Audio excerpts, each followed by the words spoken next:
Spectators caught engaging in such actions will be removed from the premises and possibly arrested. Thank you for joining us tonight and enjoy the action.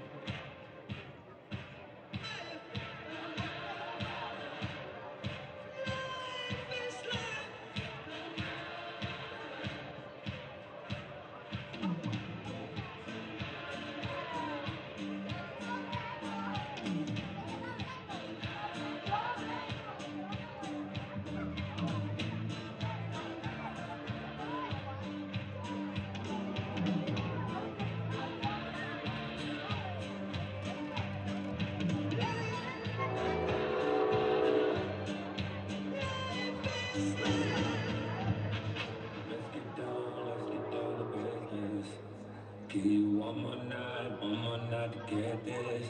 We've had a million nights just like this.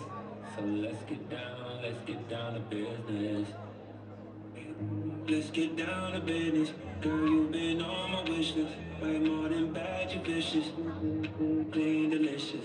Won't doubt it, I know you got it. All day, girl, she like my outfit. Oh boy, no, can't be around it. When this big business, I hit my account. And let's get down to business. Give you one more night to get this. We've had a million nights just like this. So let's get down to business. Let's get down to business. Give you one more night to get this.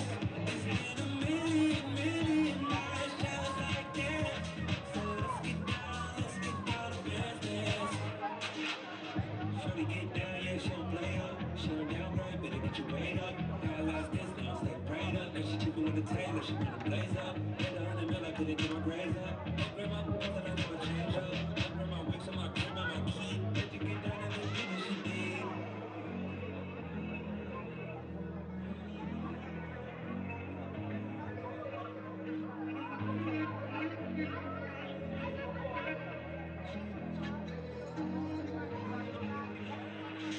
Dreams we had don't never fall away. We can live them if we stay the same. I can't do this for another day. So let's get down to business. Let's get down to business. Give you one more night to get this. We had a million nights just like this. So let's get down to business. Let's get down to business. Give you one more night to get this. It's been a million nights just like this. So let's get down to business.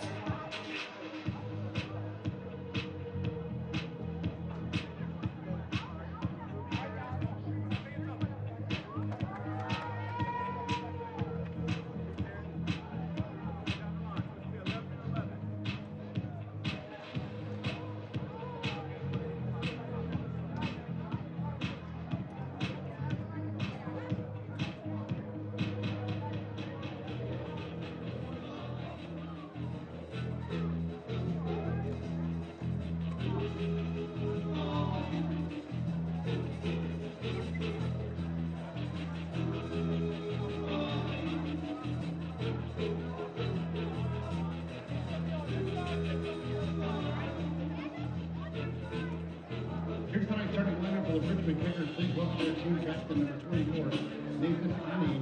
In goal tonight, number 1, Shira Fitzgerald. Number 25 is Michael Hornsby. Number 3, Chris Cole. Number 4 is Simon Fitch. Number 6 is Zaka Moran. Number 19 is Justin Suka. Number 8, Joan Gumiero. Number 14, Luke Pavone. Number 9, Matthew Bentley. And number 99, Alton Belmont. The Richmond Kickers are coached by Darren Solonsky.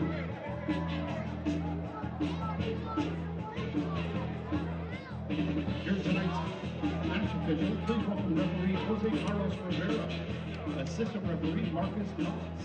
Assistant referee Robert Forgery. Our fourth official this evening is Emma Ruther.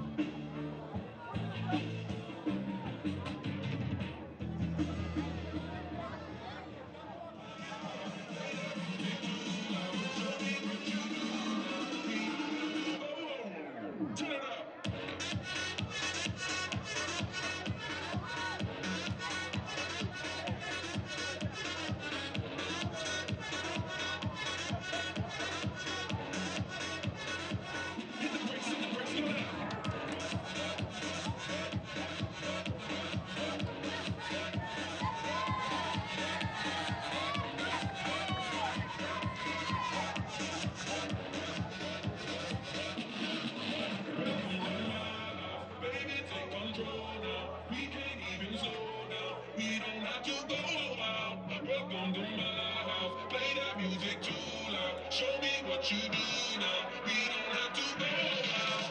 Welcome to my house. Baby, take control now. We can't even slow down. We don't have to go out.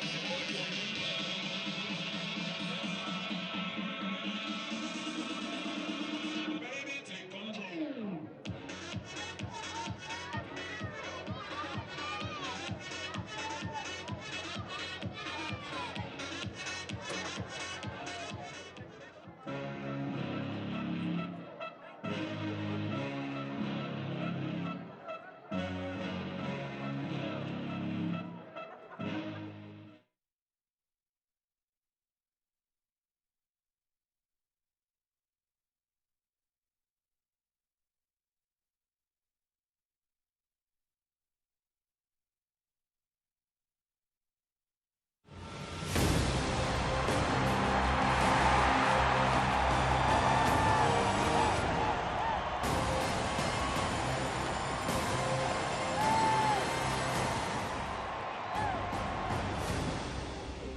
Welcome to WakeMed Soccer Park, Cary, North Carolina for a little Wednesday night USL League One action. A derby of sorts as it's North Carolina FC taking on the visitors from Richmond. The Richmond Kickers are in town with their fans ready to rock and roll for a big 3 points in USL League One. Fans young and old ready to rock and roll as well. Dean Linke alongside North Carolina Courage and former Virginia Tech superstar Emily Gray. And make no mistake, Emily, after winning 4 in a row, North Carolina FC hungry to get back on the winning side after losing their last game. Yeah, for North Carolina FC, it's all about bouncing back tonight at home. A midweek matchup with a lot of changes in the lineup. It'll be up to them to see how they respond. Of course, Richmond will be a tough challenge. Playing the 10 today for North Carolina FC will be Luis Perez. Yeah, Luis Perez, he's had an outstanding season so far, featured in several Team of the Week so far this season. And we've seen him out wide most of the time this season so far, and we'll see him as a number 10 tonight. He has a lot of versatility, which is why NCFC brought him in, and Coach John Bradford said he'd get the opportunity to play the number 10, so look for him to pull the strings in midfield tonight. A very familiar face for the Richmond Kickers, a former goalkeeper for the Carolina Railhawks. He's now a coach. He's the ageless wonder. They call him the Irish Ninja, Akira Fitzgerald. Yeah, Fitzgerald. The Oak City supporters love when he comes back to NCFC. He's in town tonight. His 5th season with the Reds, and he's been fantastic in his time. And as a coach with the academy and with the team, he's his own goalkeeper coach, which is really impressive. But he has a ton of experience, finished as goalkeeper of the year last season, and he'll be a great communicator at the back for Richmond. Former star for Wake Forest, continues to play at a high level. And then there's the youngster, 17-year-old Nick Holliday. When we return, we'll have the lineups and the kickoff. USL League One action, North Carolina FC and the Richmond Kickers.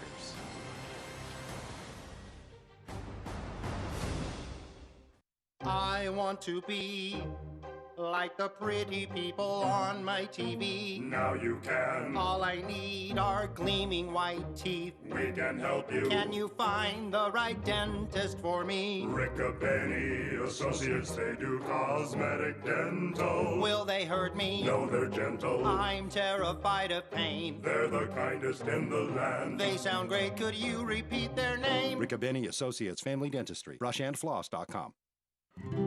So, how do you like your urgent care? At WakeMed, we have urgent care just about everywhere. Urgent care that specializes in orthopedics and kids. MyCare 365, open every day of the year. Even virtual urgent care.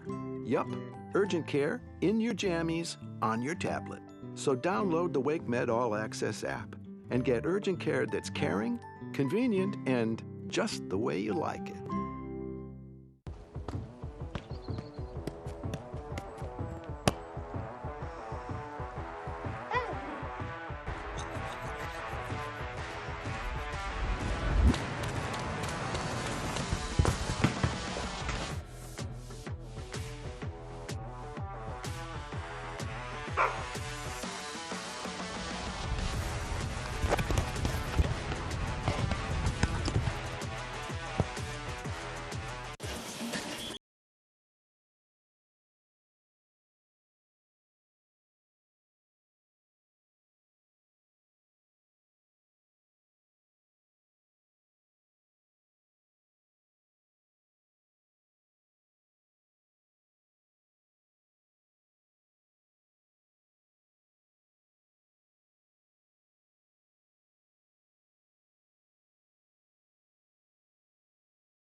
USL League One action from Cary, North Carolina, featuring the first place North Carolina FC with 16 points, taking on Richmond, who have 10. Alongside Emily Gray, I'm Dean Lincoln. Emily, let's go to work and take a look at the starting lineups. We'll start with John Bradford's home team, North Carolina FC. Yeah, 5 changes in the lineup tonight for North Carolina FC, and a common guy that's been featured this season, Rafa Menzigen. He's the first NCFC player since Austin Deleuze way back in the early days at the Carolina Railhawks. And yeah, he won Player of the Month last month in April alongside his coach, John Bradford, winning Manager of the Month. And the North Carolina FC have won every game in which he scored this season. How about that? A shout out to my former broadcast partner, the original Ponce de Leon, Austin Deleuze, who played with Akira Fitzgerald. We already talked about him as we take a look at the rest of Darren Sawatsky's Richmond Kickers starting lineup. Yeah, and Ani at the back, he's been featured a bunch this season so far, winning several aerial duels, 75% of them so far this season. He's a big defender, and he's leading the team, tied for the team lead in goals so far this season, and that's something that Richmond has had a problem with so far. They've only scored 7 goals in 7 games this season. One big miss is No Terzaghi, who has absolutely tormented this team. Darren Sawatsky, who was a great player in the MLS, coached a little bit as an assistant in the MLS, and is enjoying his time at Richmond. Really had a breakout campaign a year ago. His team will be wearing white, and they'll have UCrop proudly across the front of their jersey. The UCrop family has done so much for soccer, quite frankly, not just in Richmond, but across the country, as Richmond has been a stable franchise at different levels for a long, long time. Yeah, I've grown up playing against Richmond for years and going down to Jefferson Cup, a huge tournament hosted by them, and yeah, they're a great club with a lot of history. So well said. Emily Gray, the former Hokie superstar, had a great rookie campaign, and sad to say she is rehabbing right now from an ACL. Everything going okay with that, Emily? Yeah, everything's going well so far. I'm 7 weeks tomorrow, so yeah, the little victories are important to have so far in the process. Richmond in all white and hard to read numbers on the back, and North Carolina FC in their dark blue with a little tint of light blue. First place, North Carolina FC. I can get used to saying that. Yeah, it's definitely a big thing to have so far this season, and North Carolina FC, they'll be happy with that and want to keep the momentum going and bounce back after Saturday's match against Forward Madison. I'm glad that you already mentioned Rafa Menzigen, because one of the things that happened with Kurt Johnson, the head of soccer for the team, and John Bradford, Steve Malik, they got together and they went out and, for lack of a better word, they spent a little money on some key players, and Rafa Menzigen is one of them. Yeah, and Luis Perez, he's another one, getting a different spot tonight, but Rafa Menzigen, he's so dangerous in front of goal. He's always looking to score. He has a great attitude in the attack, and here he's defending and winning the ball back in the final third. Knocked out of bounds by the aforementioned Rafa Menzigen. He's from Brazil, so at times he can simply go by Rafa. And I'll tell you what, he plays the game well enough where he can go by one name, in my opinion. Definitely. He has a little bit of flair in him, but also some composure in front of goal that NCFC has needed so far this season. Really nice young man. Spent a little extra time with him during a season ticket holder event. I'm assuming you were at that event, Emily. Were you there? Yes, of course. Yeah, I was there. It was a great event put on by the club, and it's nice to have the men's and women's teams together for that sort of thing and allow the fans to experience the club culture as well. Well said. Always enjoy talking to both coaches and working my way around, talking to some of the players as well. Sorry I missed you, but glad you were here. Another key addition in the midfield today, Raheem Summersall, who last year carried a heavy load, and this year with the emergence of Mikey Maldonado, his minutes are limited. But I look for number 44 to play a big role in this game in the middle of the park. Yeah, and in the beginning of this season, Maldonado's played more as the pivot player, but you see here, Summersall, he's playing that role tonight, and Maldonado can push forward more as a number 8 with Perez as the 10. That's well said, as I thought it was going to look like a 4-2-3-1. John Bradford even mentioned at times it will, but we are seeing more of a 4-1-4-1, which has been standard fare for North Carolina FC.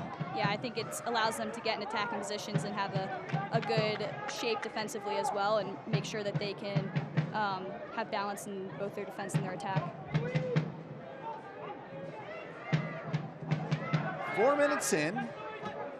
Again, Richmond in their visiting white, North Carolina FC in their home blue.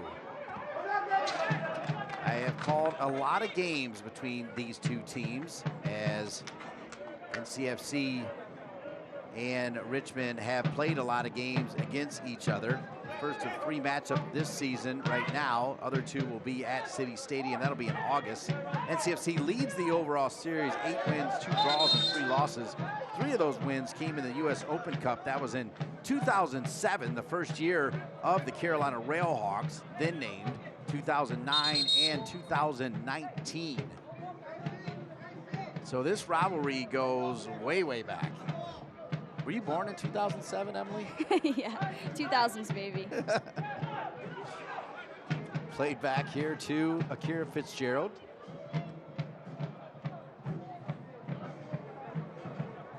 You get mad props for dropping Austin DeLuse's name right off the top. That was solid. Thank you, appreciate it.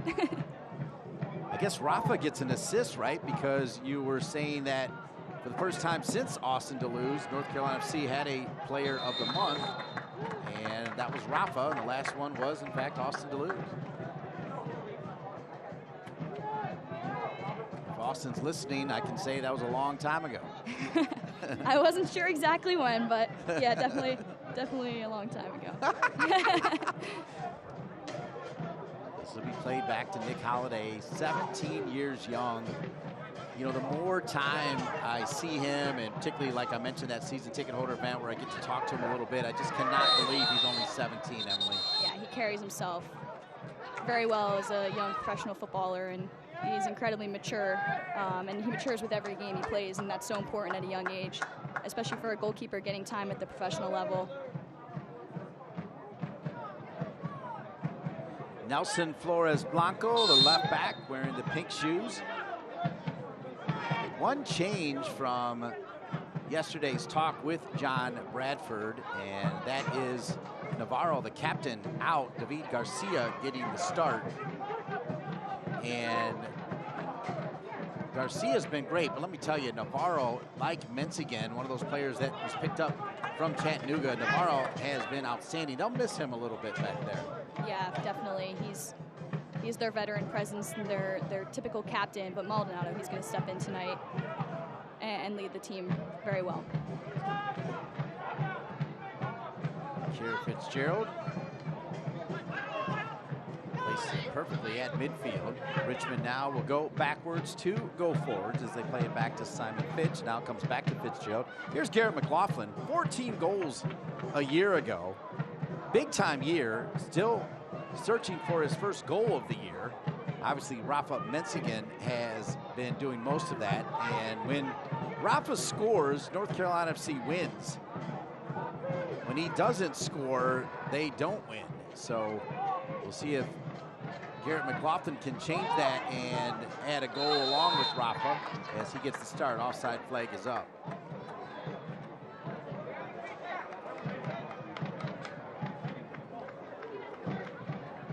Yeah, last year, Emily, Garrett McLaughlin was truly the story of the team up top.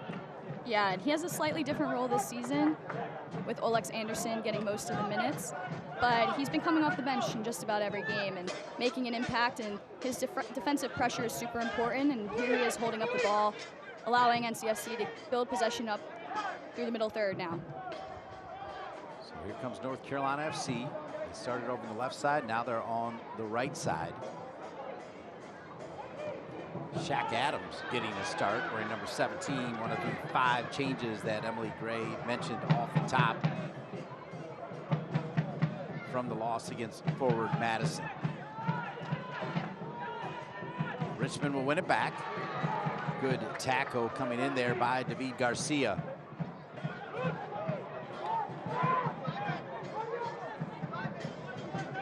Back in the lineup, DJ Benton.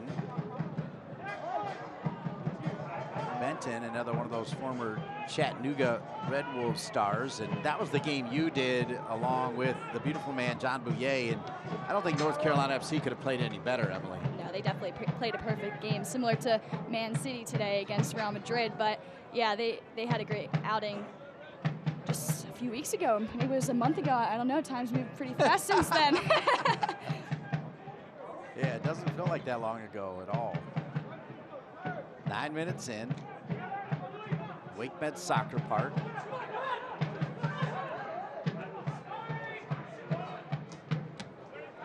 Also the home of the North Carolina Courage, coming off a big win. Yeah, great performance on Sunday from the squad. Big 3 points to push us forward throughout the season. Hernandez actually hit the boot there of Bentley. That never feels good.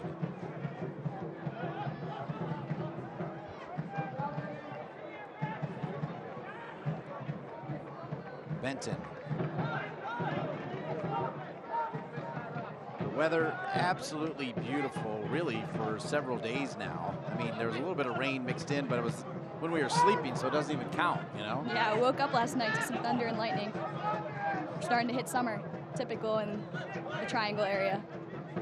Yeah, I woke up to a giant tree right by my pool in the backyard. Emily, I need you to come over and clean that up sometime. You gonna pay me? Absolutely.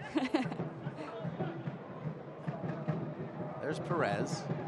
Was brought here, as you mentioned, in the Open because of his versatility and was promised the opportunity to play some at the 10. And you can see right now when he drifts over, Shaq Adams recognizes that. He drops back in. So I really like the way John Bradford's attacking players can play on the left, play on the right, play in the middle, play as the center forward, fill in on the attack. And I think that's been part of the reason why North Carolina FC, quite frankly, Emily Gray, is at the top of the table. Yeah, and something that some coaches don't love about a 4-3-3 or any version of that is how stale it can get sometimes. But as you can see with NCFC, they're very fluid in the attack. And Louis Perez was just on the right-hand side, interchanging with Shaq Adams, but here he is now at the 10 defensively. But yeah, interchanging is super important in a formation like that to create space and be able to unlock the opponent. That was sent long right there by Ani.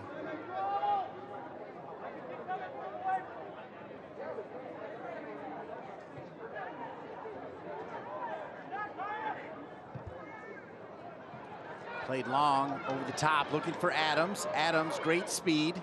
Picked up last year from the Charleston Battery, and it will be a corner kick, North Carolina FC. Yeah, and that's what Adams can provide in the attack, is that vertical option to get in behind. He has pace, he has technical ability, and he combines well, that trio up there, combining on the right side of Perez, Adams, McLaughlin. They complement each other pretty well. So speaking of Perez, he'll take the corner kick. I want to thank Mark Calloway, the longtime PA announcer, for a little assist on some of the paperwork falling down from the perch. 12 minutes in, no score. Richmond and North Carolina FC sent in. Finds Adams. Adams dancing. Good move by Adams! And Fitzgerald with the save. Said that a lot during his time with the then-named Carolina Railhawks. Here we'll see that save from Fitzgerald. Off the corner kick, great service. It comes out to Adams. Looks like he has the wide option, fakes it, comes inside, bends it far post. But Fitzgerald, he sees it all the way, luckily not too much traffic, and pushes it out nicely for a throw-in and not conceding another corner. Mikey Maldonado has a pretty good throw. And it's always nice to have a weapon like that. Former North Carolina Courage player Jessica McDonald, one of the best with the long throws. He did that so effortlessly just then. Yeah, he didn't even look like he needed a big run up. He just placed. Kaylee Kurtz on the Courage now. She's pretty good at it. Hasn't had that many opportunities so far, but gets to about the 6, similar range. Fitzgerald stays calm.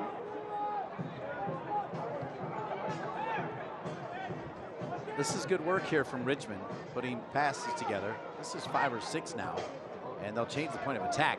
This has really been brilliant by Richmond. Right down the field, sent back the other way, headed away by Benton. And one back by the kickers.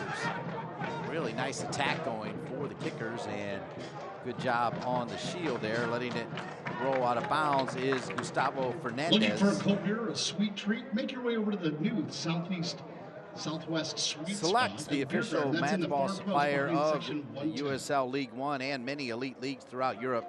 Visit www.us.select-sport.com for the latest Select products, specials, and more. Select, the player's choice. 14 minutes in, alongside Emily Gray, I'm Dean Linke. No score here at WakeMed Soccer Park, with your first place North Carolina FC and Richmond sitting in 6th. Why is that important? Well, only 6 teams make the playoffs. It's awful early to talk playoffs, but really, I think, Emily, from game 1, you're thinking about the playoffs, are you not? Yeah, you have to have some goals set early on in the season, and things change so quickly throughout the season. You have ups, you have downs. I mean, we've seen that in some of the top leagues in the world this year, especially with post-World Cup. But yeah, it's a long season. You have to be patient and not look at the table too much, but you have to have goals to be at the top. That's for sure, and make the playoffs as well. Richmond has been very good on the road. Last year, they were especially good. Last season, Richmond earned 10 points from trailing positions on the road, which included dramatic stoppage time winners at North Carolina FC and Union Omaha. So Richmond is one of those teams that you just can never count out. Sliding tackle coming in from Nelson Flores Blanco, who is now earning caps for former U.S. international Hugo Perez with the El Salvador national team.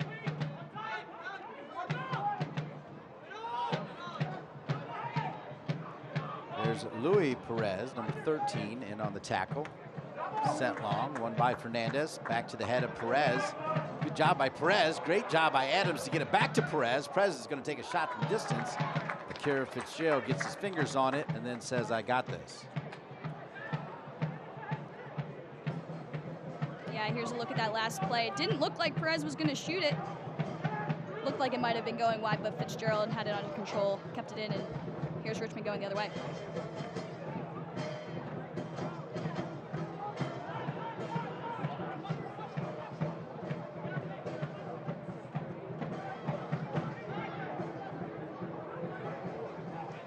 Richmond 2-1-4. North Carolina FC 5-2-1. Mentioned Rafa Menzigan winning Player of the Month. John Bradford winning Coach of the Month. This could be trouble here. Richmond kept alive. Nelson Flores Blanco plays it back with his feet, so it means Nick Holliday's got to send it out of bounds. Great run from Bentley off the back shoulder of the 2 NCFC center backs to get in behind.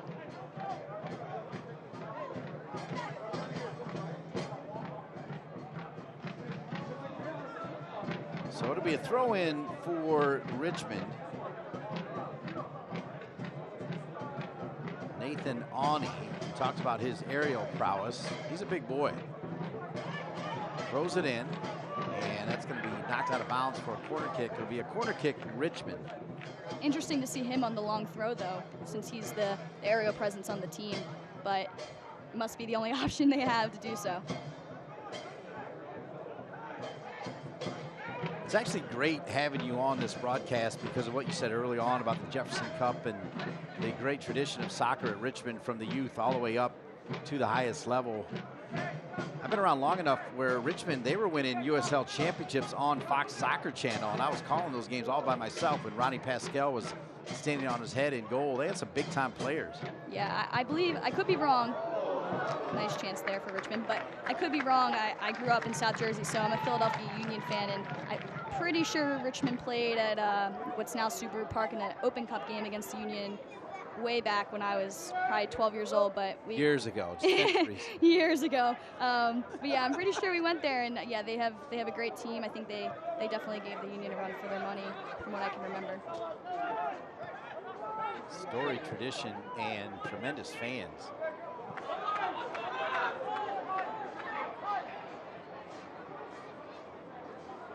The Union actually played tonight. My parents are at the game, so keeping that tradition alive. There you go. That's a great franchise as well, one that has done it the right way as they're producing young superstars, and it's part of the game to sell players overseas and develop players for the next level. I feel like they're outstanding at it, and I feel like North Carolina FC is starting to do that now, Emily. Yes, definitely. And Nick Holliday on the ball here. He's a great example of what's to come. Hopefully a few more years at this level, and he'll go on to do some really big things, and possibly get in the eyes of U.S. national team pool. There you go. Louis Perez.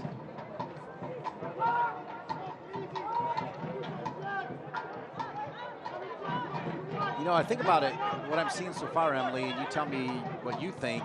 5 changes in the lineup for North Carolina FC, 3 for Richmond, no Terzaghi. So I feel like that kind of is what we're seeing. There's a lot between the 8 teams, but not a whole lot of dangerous opportunities so far. Yeah, a lot of patient build-up between both teams. I think NCFC doing a little more pressing on their end when they're out of possession, but only high up the field.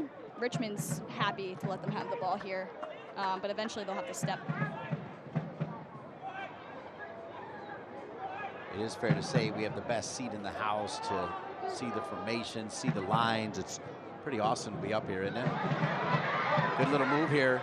Somersault not on the same page there with McLaughlin, and trying to keep it in is Nelson Flores Blanco.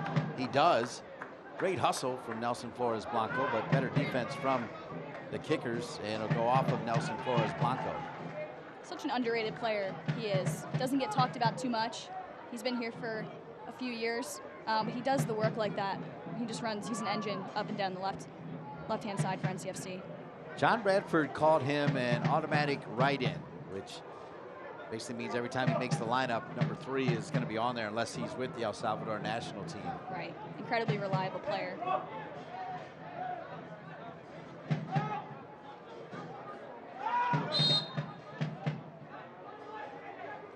Throw in for Richmond, 21 minutes in. Goes off of Rafa. Rafa, great little touch, nifty, stays with it. He was pulled right there. They'll bring it back. That's a good job by the referee to play advantage for a moment. Rafa knew it, and it came back where it belongs.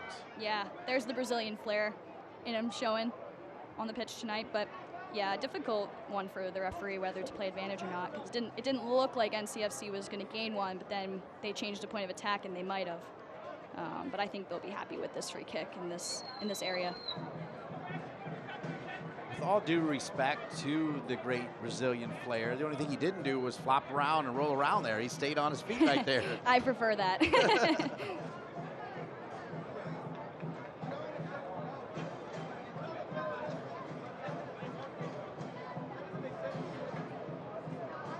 So Rafa earns this free kick, and he's going to stand over the ball.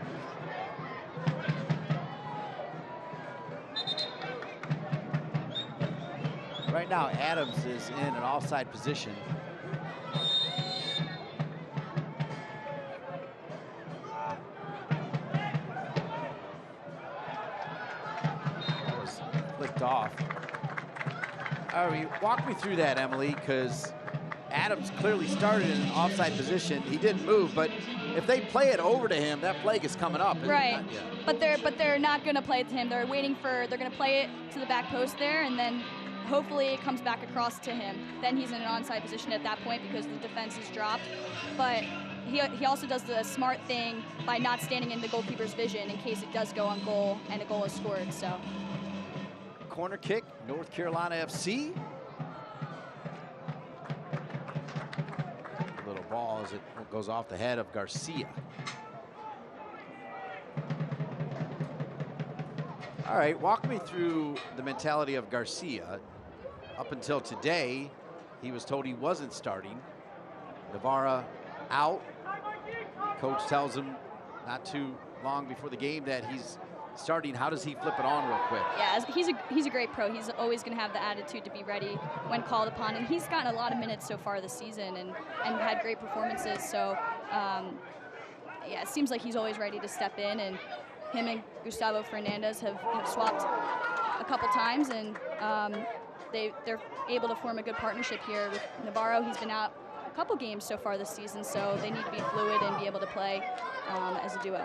Well said. That was Belmar being dangerous. Belmar played at VCU.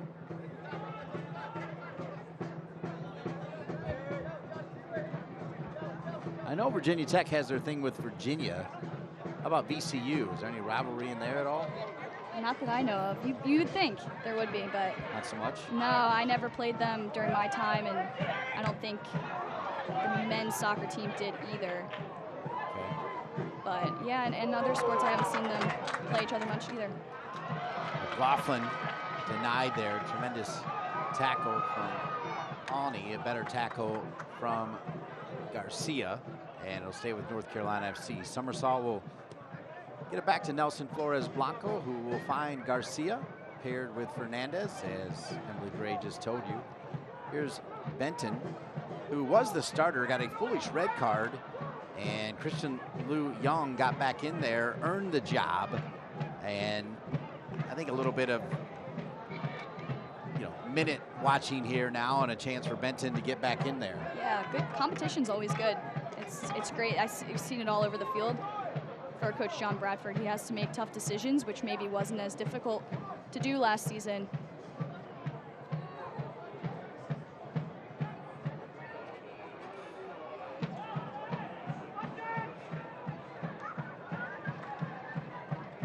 Be a throw-in for Richmond.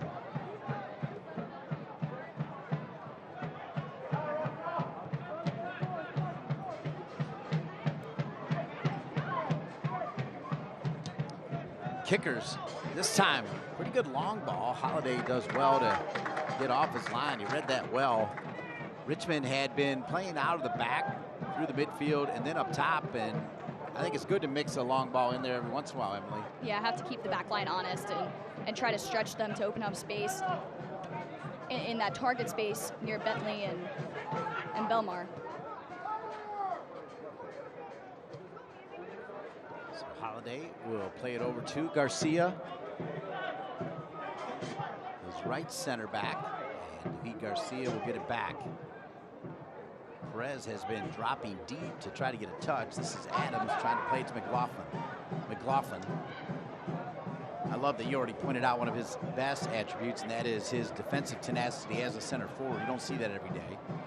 And not on the same page that time, Adams and McLaughlin.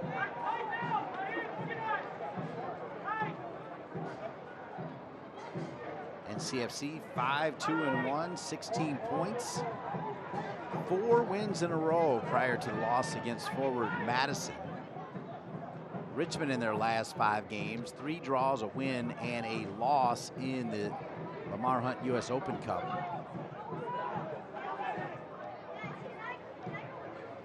NCFC had their 4-match winning streak snapped as forward Madison won 2-0 right here at WakeMed Soccer Park.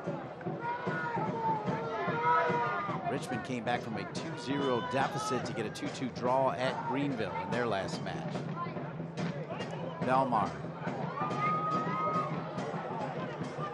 One back by Maldonado. It looks like Maldonado is wearing the captain's armband. No Navarro, and Maldonado gets the captain's armband. Well earned by him.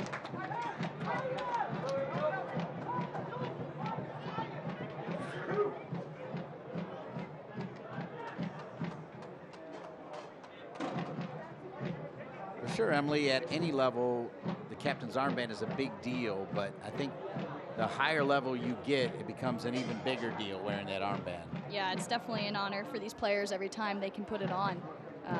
Especially when, Maldonado and Navarro both, they're new to the club. And so that's a big compliment when you're awarded the captain's armband. Now, I'm not sure if that's a coach's decision or a player's decision here at this club, but no matter what, it's an honor to wear it and lead your team. Great to have the wisdom of Emily Gray in the broadcast booth. Maldonado with the bottom of his boot. Finds Fernandez, who finds Rafa. 1, 2, 3 white jerseys, and it gets taken away.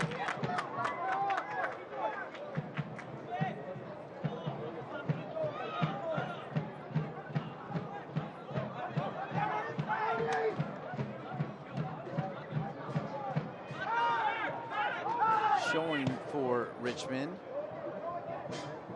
Romero as they send it back deep in the corner from our broadcast position.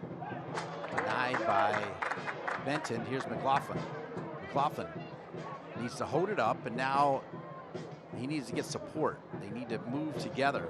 Right now, Richmond's got him pinned in a little bit. Too much dribbling. One back by Richmond. A mistake and a shot and a goal. Wow, a careless mistake in the back. And Richmond has scored to make it 1-0. The kicker's on top. Too much dribbling in the back there for North Carolina FC. Yeah, too much dribbling and not enough support. DJ Benton gets stuck here on the outside, not enough numbers around the ball supporting him to get out of pressure. And Gamero, after just playing an excellent crossfield ball, he bends this right around Nick Holiday to the back post. Excellent finish from the midfielder. And look at that celebration. He's feeling it. Goals are hard to come by for Richmond, and to get one early away from home midweek against a rival, it's a big-time goal. Joel Gumiro makes it 1-0 Richmond on top. But if you're John Bradford, you're not happy how that happened, because you never want to be messing around in your back line when you've already run one possession. No, and previously on the play we saw McLaughlin. He was having trouble. He won the ball in transition and was having trouble finding anyone to support him underneath. So that's something NCFC, and honestly both teams have been struggling, bringing numbers around the ball, combining with each other. The gaps and the spaces are too large. And we see it again here, a little bit of dribbling, and they just need to keep the ball moving. So Richmond taking advantage of a mistake on the back line for North Carolina FC. Joao Gomiro has made it 1-0. We talked about all the Brazilians on North Carolina FC, including that man Rafa. Gomiro also from Brazil. And Rafa will earn a dangerous free kick. This is a really good opportunity for North Carolina FC. This is a great spot if you're a shooter to take a free kick. Right or left-footed. Looks like Perez has the ball and he's ready to place it down.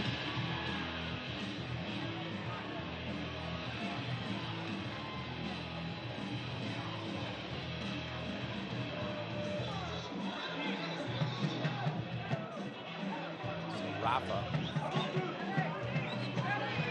Sometimes it's fun to watch Darren Sawatsky. He's got a notebook that he'll write things down and put back in his pocket to bring up at halftime, I'm sure.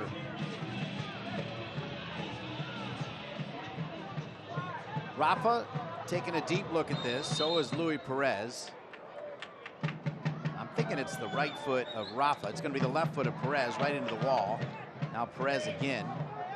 Perez trying to keep it alive. He'll cut it back. Sends it in. McLaughlin gets a piece of it. And Akira Fitzgerald, no problem, will slap it down.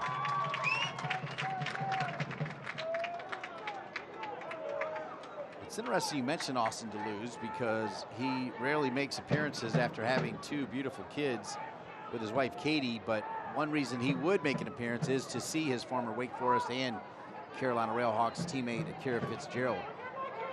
Maybe not on a Wednesday night though. Belmar will chest it down. Good ball down near the end line, kept alive by Richmond, trying to add to it. They will. 2-0. 2-0 just like that, and a brace for Joao Gomiro, and that was too easy, way too easy. It's 2-0 Richmond.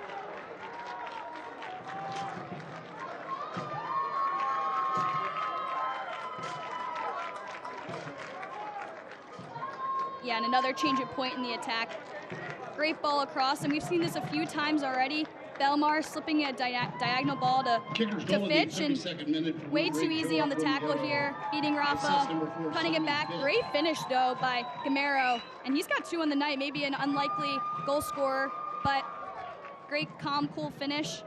He knew it was going in right away.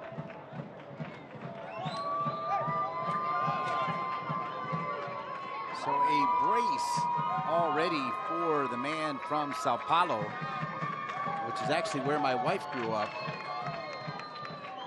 And he's got 2 already.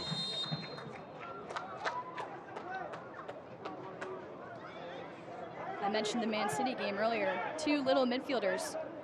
Bernardo Silva with 2 goals in that game, and Gamero with 2 goals so far tonight. He's looking like he may have more as well. That one is knocked out of bounds. It'll be a corner kick, North Carolina FC. So gets his first goal of the season, and then moments later gets his second goal of the season. Yeah, maybe this is what Richmond needed to open up the scoring for the season. Obviously they've had goals, but not consistently. And no, they haven't. 7 games, 7 goals. So yeah, to get multiple goals for them is huge.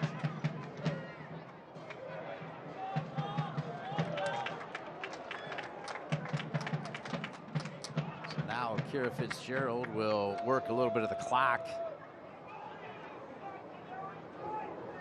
I don't know about you, Emily, but that myth of that 2-goal lead is one of the hardest to protect, I don't buy it. I mean, when you can get them that easy, you're going to take them, because it also affects morale. I mean, you're starting to see some hanging heads out there early doors here. Yeah, NCFC a little bit deflated on that last corner kick, and even their press has died down a little bit.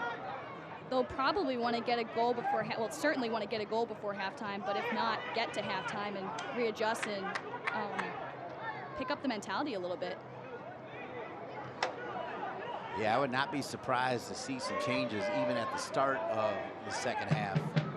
1 or 2 for North Carolina FC if the scoreline stays the same. We're in minute 35, 2-0 Richmond on top. Richmond, as I said, pretty good on the road, even when they're trailing. Now they've got a nice, comfortable 2-0 lead. Don't miss a minute of the action in 2023, whether your club is on the road or at home. Catch nearly every second of USL League One action on ESPN+, the home to the USL, La Liga, the Bundesliga, UFC, and so much more. Sign up today at plus.espn.com. 2-0 Richmond on top of North Carolina FC. A series that has not been dominated, but North Carolina FC, as I mentioned earlier, has a heavy advantage over Richmond. Certainly not in this game. Rafa over to Garcia. Garcia will find Adams. Now here's Benton. Now, is he still thinking about that mistake that led to the first goal, Emily? Possibly, but he's clearly not afraid to dribble still. I just think, I don't know if that's necessarily even his fault on the first goal. I think as a team, NCFC hasn't done a great job of supporting around the ball and giving options to play out. It's difficult when you're an outside back, when you're getting pinned to the sideline with no support underneath, maybe not a 6 underneath either. So it's not entirely his fault to dribble out of pressure there. Well said. Fair point. Here's Menzigan. Menzigan, he can pop it from here, and he does. Wow. That was struck really well. Looked like Fitzgerald had a beat on it, but I don't know. Rafa absolutely tattooed that one. And NCFC certainly needed that. Even if that doesn't go in, which it didn't, that gives them a little momentum to say, hey, we're not going away quickly here, and made sure Fitzgerald was on his toes.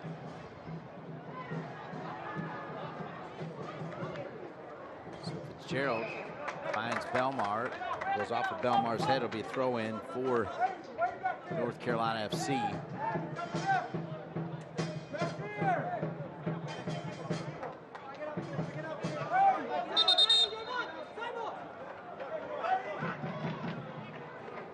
Fernandez over to Holiday, who's had to pick 2 out of the net.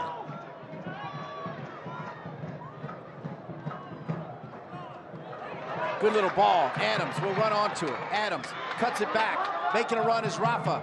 Rafa's there. He can one-time it. Oh, and it's knocked away by Awney. Somersault gets a little touch. Good job by Adams to check it back and then find Rafa. Yeah, that ball was going to the bottom right-hand corner if it wasn't blocked. Great change of point in transition, and NCFC are starting to find their feet. Down 2-0.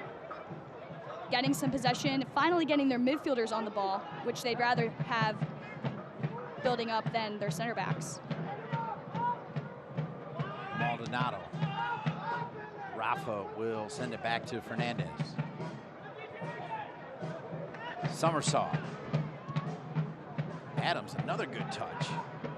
Perez out to Benton. Benton across. Akira Fitzgerald, Somersault. A swing and a miss, and then McLaughlin can't quite get to it. Somersault would like that one back as Fitzgerald parried it away. Probably should have caught it. It'll be a corner kick, North Carolina FC. Yeah, an extended run of possession with midfielders getting on the ball leads to this corner kick, and great combination to get a cross off. Fitzgerald definitely mistimed his jump and should have caught that, but it leads to this corner opportunity. Corner set in. Punched out of there by Akira Fitzgerald, but a foul called anyway, so it'll stay with Richmond as we're in minute 39.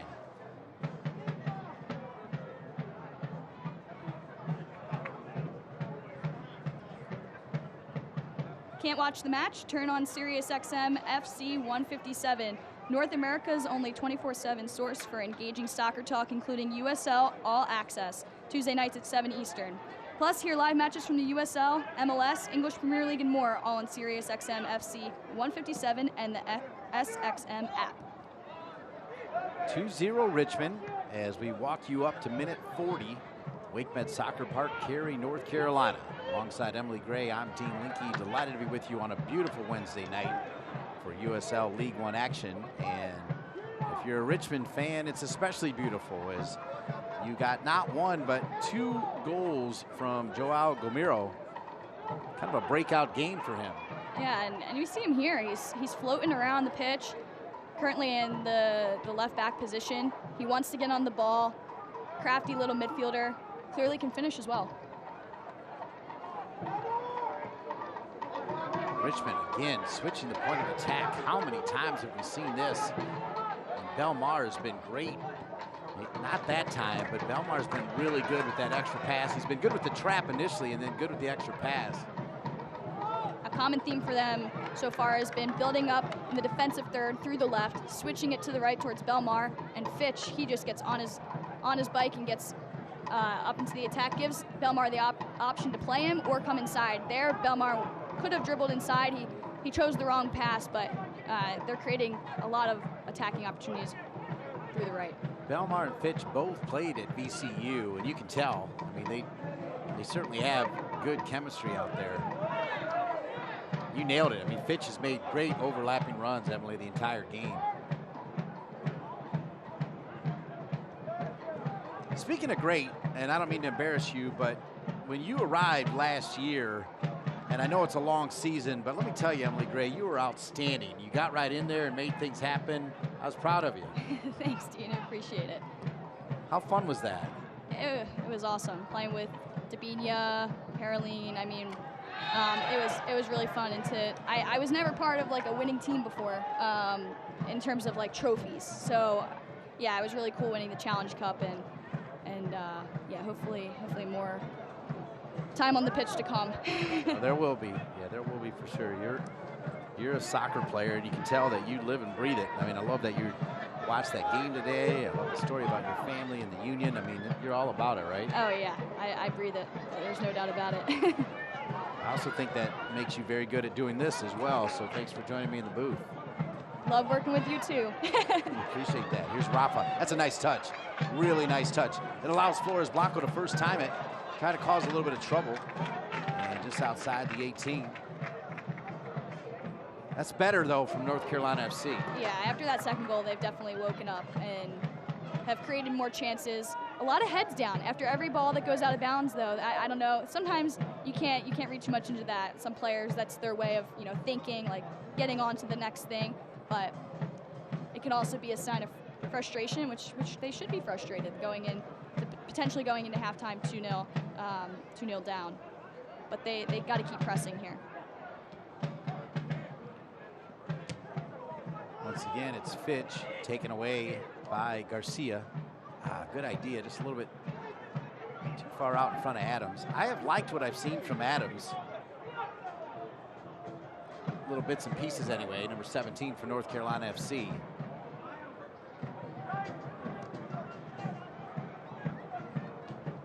I think what I've liked the most, Emily, is he definitely has an extra gear. Yeah, he's got a little Raheem Sterling in him, both in the way he runs and the versatility of being able to get the ball wide, go 1v1, his pace, his quickness. He's not just fast over distance. He's also very quick, and he's really trying to get NCFC out of pressure. He's always moving off the ball, and that's something they need if they want to get back in this game. It's a pretty good breakdown.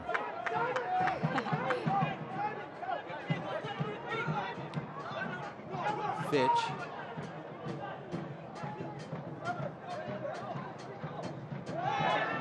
And Maldonado knew it.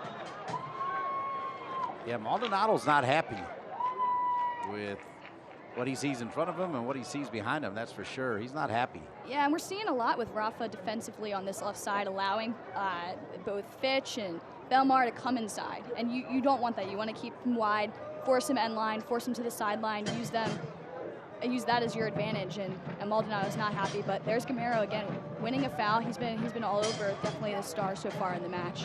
Indeed. 2 goals. It's 2-0 Richmond. Lofted in, kept alive, looking for goal number 3, and it was the wrong side of the netting. Flag was up anyway. Offside for Richmond. But just not clean from North Carolina FC. Yeah, and when we were talking earlier about Adams being on the back post, there's the Richmond player on the back post, just offside. A great header across.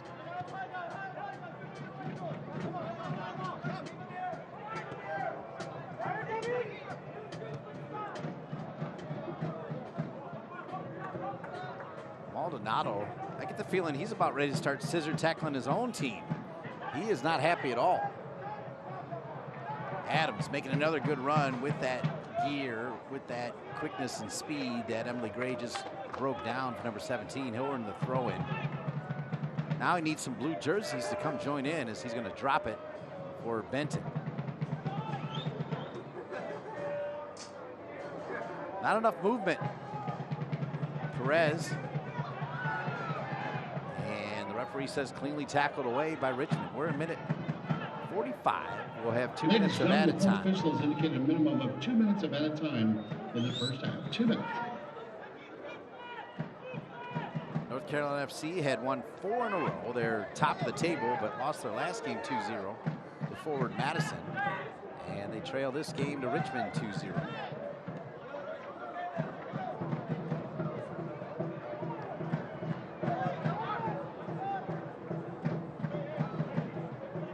Boy, so much for Perez in the 10. I mean, he's had to come back really, really deep, Emily.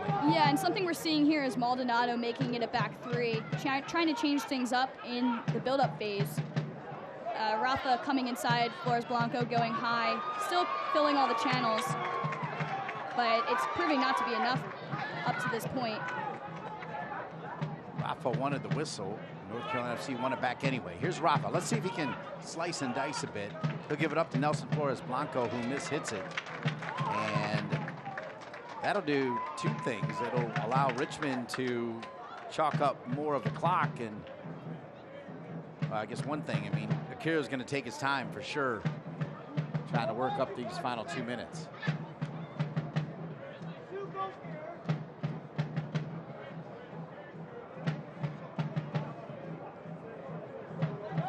Something's a bit off for the home team. Yeah, clearly frustrated after that last play. Fernandez, he yelled something to Flores Blanco. I think they're just unhappy with the final product, as they should, and need to sharpen up and play more as a team in the second half. Well, it is tough to get around Awney.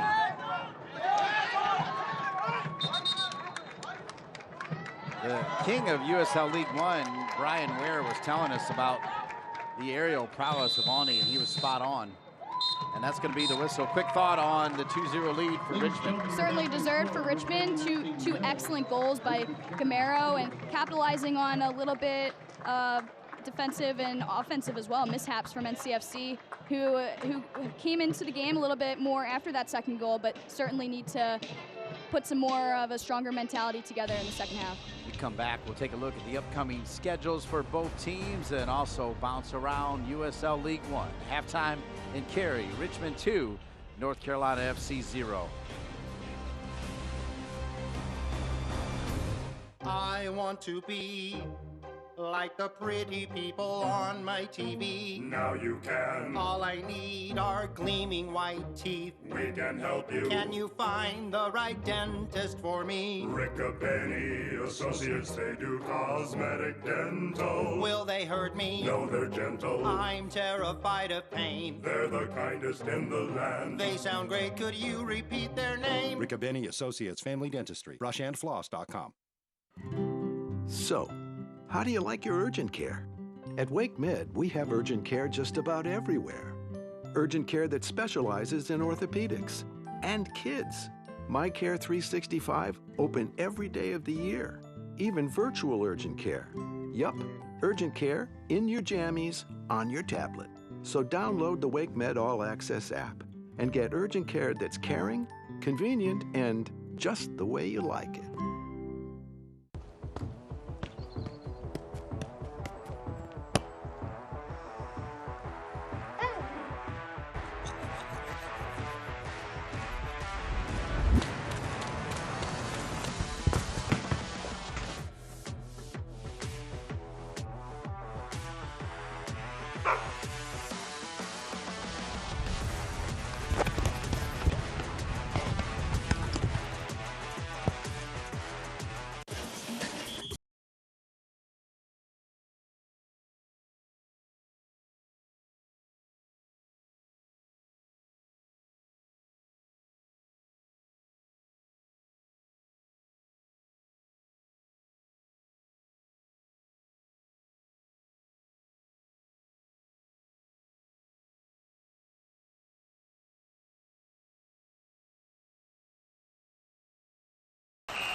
Beautiful night for the beautiful game, but not so beautiful for the home team. North Carolina FC trails Richmond by a score of 2-0.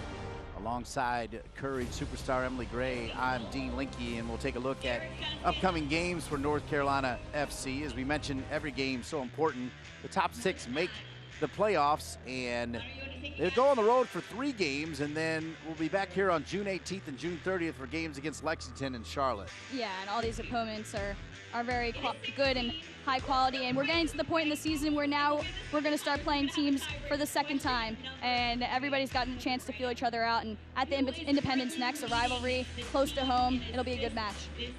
That's the schedule coming up for North Carolina FC, their next 5 games, including 3 on the road. Richmond will be home against Sam Stockley, a former player for the Carolina Railhawks and another former broadcast partner of mine, leading Lexington into Richmond. They also have home games against Chattanooga. That's the upcoming schedule for the Kickers. You know just about everybody, don't you?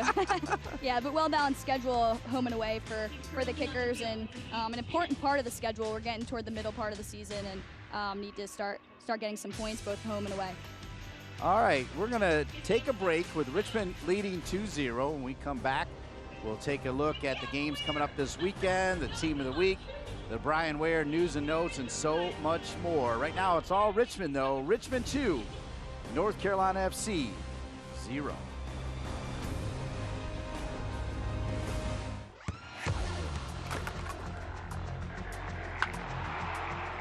We all have goals. But let's be honest, most of us aren't going to be professional athletes. But if your goal is to finish your degree, we can help. Come to a university that puts your goals first. Bellevue University, your partner in finishing goals.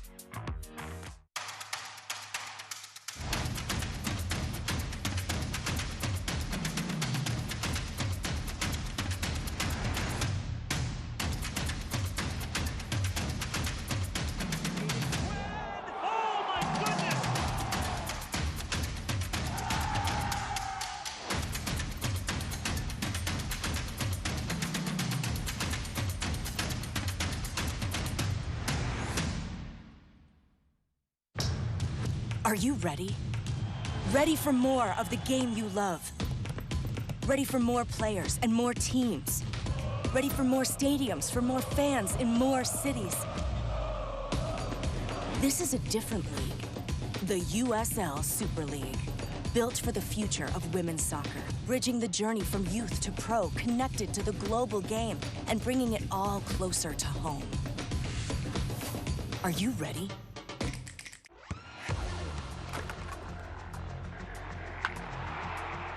We all have goals. But let's be honest, most of us aren't going to be professional athletes. But if your goal is to finish your degree, we can help. Come to a university that puts your goals first. Bellevue University, your partner in finishing goals.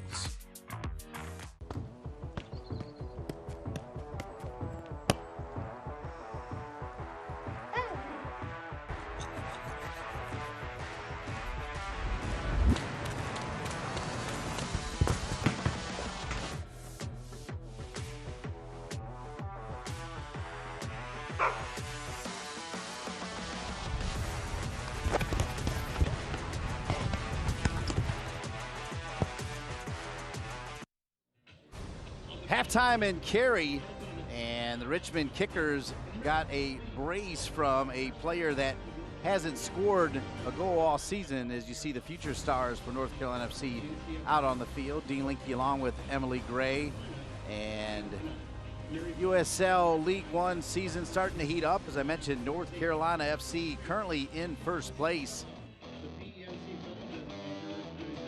They sit at the top with 16 points. They got that game coming up against Charlotte. That'll be a massive game. Yeah, definitely a big game. Local rivalry. Charlotte has a great squad, and yeah, it's so early in the season. We can't even really look at that red line because all the teams have a chance to get there. But North Carolina FC, they just got to keep going, and Richmond, they're right there. That's so well said. I mean, there's no team out of it, which is great for the league and the competitive nature of the league. A lot of games coming this weekend in USL League One action. Greenville and Knoxville. As I mentioned, we already talked about that Richmond and Lexington game. Chattanooga at the bottom of the table. These two teams right here are always at the top. That'll be a great matchup, Chattanooga and Union Omaha. Yeah, and like we said, you can't look at the season and the table right now, but both those teams maybe not doing as well as they'd hoped to start the season, but they have an opportunity on Saturday to change that and get 3 points. Richmond and their fans, as we mentioned earlier, will see a new addition to USL League One in Lexington, who also announced that they'll have a Super League team as well. 2-0 at the half. We'll take a look at the news and notes around USL as provided by the great Brian Ware. Of course, the Super League. You can listen to Amanda Vandervoort tomorrow on the United Soccer Coaches podcast talking about the Super League. Obviously great for not just more players, but I think the idea is to have more women coaches and women administrators. Great for women in general, I think. Yeah, I think it's just a great way to expand the game and provide opportunities for women to play at a high professional level, and the investments have been excellent. So we'll see how it starts in 2024.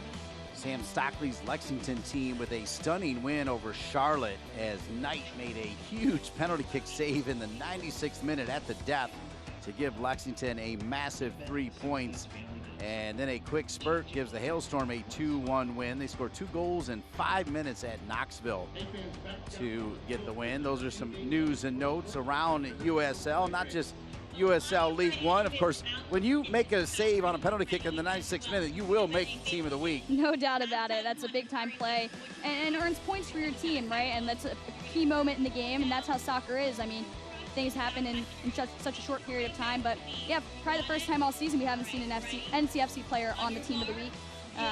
But there's one, Ani from Richmond, playing tonight. You also saw 3 forward Madison players on there as well, as they got the big win over North Carolina FC. We're going to take a break. We'll come back with the first half highlights featuring 2 goals from the Richmond Kickers.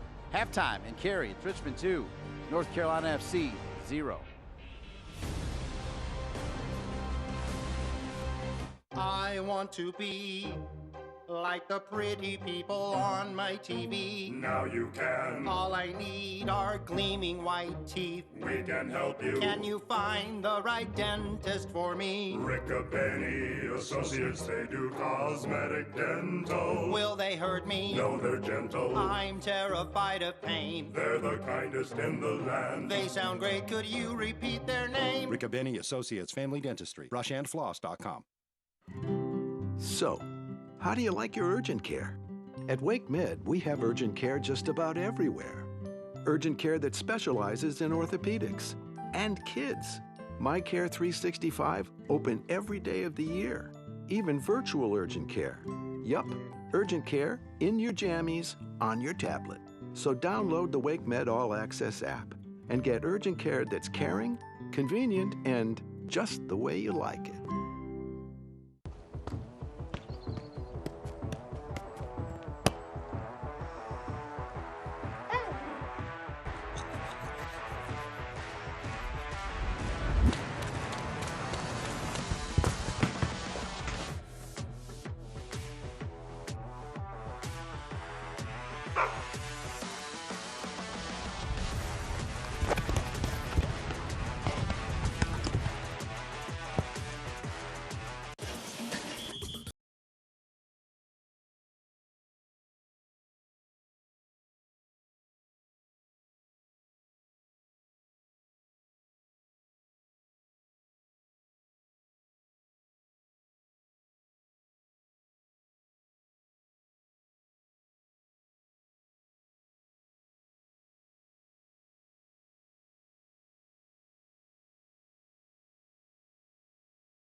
Halftime in Cary, Wake Med Soccer Park. Good time for a hot dog and soaking in some soccer. Right now it's been all Richmond, though. They lead by a score of 2-0. Alongside Emily Gray, I'm Dean Linke. Emily, let's go to work and show the people the highlights in the first half. Includes a former player for the Railhawks. Yeah, now I see why they call him the Irish Ninja. Adams fakes him out here, bends it far post, and it's not even just a great save. Where he parries it out wide, it goes out for a throw, and instead of a corner, that's brilliant from the former Railhawks player. And here we see another NCFC chance and another save, probably going wide, but Fitzgerald, you just kind of see his experience show there. He keeps the ball in, makes a save, and now we see the first goal for the Kickers. They lock him into the sideline, force him to dribble out of pressure, close him down, win the ball, and then Gamero, a crafty touch to turn and bends it. Holiday almost got a hand to it, but an excellent finish in his first of the season. Here we see it again. Just gets it height-wise over the top of his head, and he loves it. Great celebration as well. The Brazilian's not done there, though, is he? No, he's certainly not. And we mentioned this duo, this former VCU duo. Fitch, he gets around Menzigan, and another excellent finish by Gamero. Runs to the corner, his second goal of the game. Like I said, unlikely scorer, now his second of the season. And Richmond, they dominated that half. Not a ton of chances, but they dominated for sure. Possession, hard to believe that it's in favor of North Carolina FC. I think even John Bradford would say it wasn't exactly useful possession. No, a lot of that possession for both teams, to be honest, was static possession, maybe bouncing it from the center backs. And NCFC, they earned 4 corner kicks and didn't capitalize on any of them. They also had a couple other set pieces outside the box that we mentioned, and they doubled the Kickers in shots, but haven't been able to capitalize on any opportunities. So that sets us up, and Olex Anderson and Jaden Cervania both will start the second half. You called it, Emily Gray. You knew John Bradford was going to make some changes. And I almost said before halftime that Jaden Cervania was going to come in. They need him at the number 10 right now to get on the ball, and Olex, he's going to be a constant threat in behind. Yeah, Olex, who against Chattanooga had blue hair. Now he's got the white hair. That was a topic of conversation at that season ticket holder event that we had. He's rocking the gloves again tonight, too. I wonder if that's a superstition or if his hands are genuinely cold. Yeah, I don't get the gloves, but we're going to have to find that out for sure. That'll be on our homework list as Anderson is in. And the good thing is McLaughlin stays in as well. Those two really do combine well. NCFC substitutions in the 46th minute of play. All right, second half Coming up underway in on the ESPN 44, Plus Raheem with Summersall. Emily Gray. I'm Dean Coming Linky. in It's at number 2-0 10, Richmond. Jaden Here's Cervania. Olex Anderson. And Olex Anderson immediately Also earning coming a up free here, kick 17, and a Shaquille really Adams. dangerous opportunity. Coming in number 9, So Olex Olex Anderson, Anderson. it took him 35 seconds to make an impact. Yeah, and that's the type of mentality that he brings. Coach John Bradford, he needed that coming into the second half. That was a key thing that was missing in the first, and Adams definitely brought that, the man he replaced, but Olex got to work right away and earns a dangerous free kick.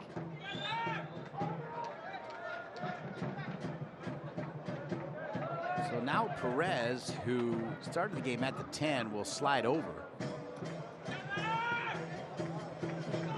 And to be fair, he played very little at the 10 anyway, just based on the circumstances of that first half. He could be thinking shot here if he can bend it around the three-man wall. We'll see. He's either thinking shot or he's thinking, well, he could even be thinking a near post run. I'm not sure. What do you think? There's so much you can do here. I mean, I think he's going to put it low and hope that someone gets a touch on it or it goes in on its own. He also has Benton if he needs him. Goes far post, and we missed all of that. Yeah, I think out of any option that you could have chosen there, that was definitely not the one. I think you put that in low and hope that someone gets a touch on it, or maybe even an own goal. I mean, the defense is running at their own goal, or you go near post, as you said, especially with the left foot. To be fair, I liked your call of low and seeing if you can get a rebound. I think that was the best idea. Benton will play it over to Fernandez. You saw the highlights where Benton got pinned in, and you're right, he didn't get any help, so it's really not on him. But it is unfortunate the way they gave up that first goal. And those are kind of the goals that truly do suck the wind out of it. Yeah, because you're left so open, right? Like, you're on the ball, your right back has it. You think you're okay, right? You just won the ball, McLaughlin held it up, finds Benton, and then all of a sudden you're trapped. And the other opposing team wins the ball, and they have more numbers than you because they've pressed. So yeah, you're left wide open and exposed, and Richmond certainly, they capitalized on that. There's Holiday way outside of the 18.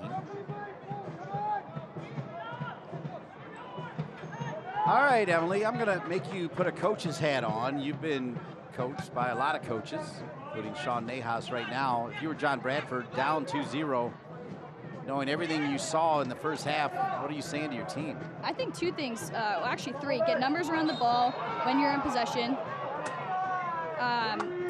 Play a little bit more vertically to stretch the attack, which you can do now with Olex. And also increase the tempo at which you're playing, because when NCFC has possession, they're playing way too slow. And Richmond, honestly, they're not having to do much. And here's a replay of that foul. I like the aggression there by McLaughlin and Cervania. Not a bad place to give up a foul, but hopefully the Richmond player could walk this off and be all right.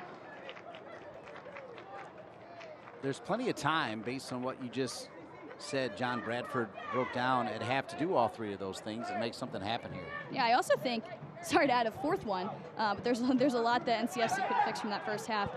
Taking a little piece of what Richmond was doing defensively in their press to NCFC. They were trapping NCFC out wide, forcing their outside backs to constantly go backwards, and their wide players were pressing really hard. Good stuff, Emily, as North Carolina FC will drop it. Cervania will get to it. He'll turn it back and will earn a corner kick. Well done by Cervania. Corner kick, North Carolina FC. They've definitely come out of this second half with a better attitude, NCFC, wanting to get back in this game.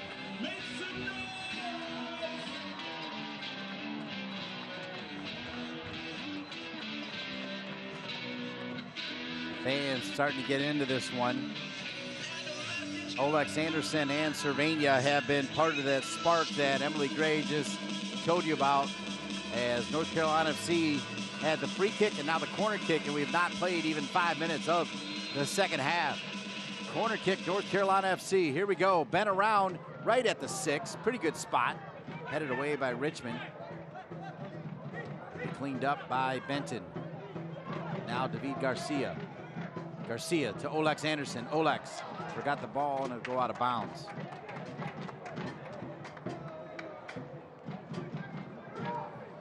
The USL on ESPN continues as the summer heats up. Memphis 901 FC and Aaron Malloy, the former Penn State star, head to the Valley of the Sun to take on Phoenix Rising FC. It's Phoenix Rising FC and Memphis 901 FC Saturday, July 1 at 11 p.m. Eastern on ESPN2. Offside. Holiday was there anyway. Remind me, Emily, next game for the North Carolina Courage. This Saturday, Angel City FC. All right. Yep, at home. All right. I'll tell you what, the crowds of late for the North Carolina Courage here at WakeMed Soccer Park have been outstanding. Yeah, and the girls, we love it. We feed off the energy of the crowd, and it really helps put really good performances together as we've been doing. Yeah, you feed off of it. It's energy. Yeah, and this stadium, right? It's the way it's set up. We hear the fans. It's kind of has a small vibe, but every fan's voice makes a lot of impact for how the team performs. Yeah, the North Carolina Courage, you mentioned, they have collected a lot of hardware. Shields, NWSL Championships, Challenge Cups titles. Good tackle from Benton, nice and clean. Now he's got to get on his horse, though, as it comes back on the left side to the kickers. Good overlapping run coming from Richmond. Benton 1v1 defending. Cervania, no, my! Looking for the hat trick is the Brazilian, but Holiday's got it.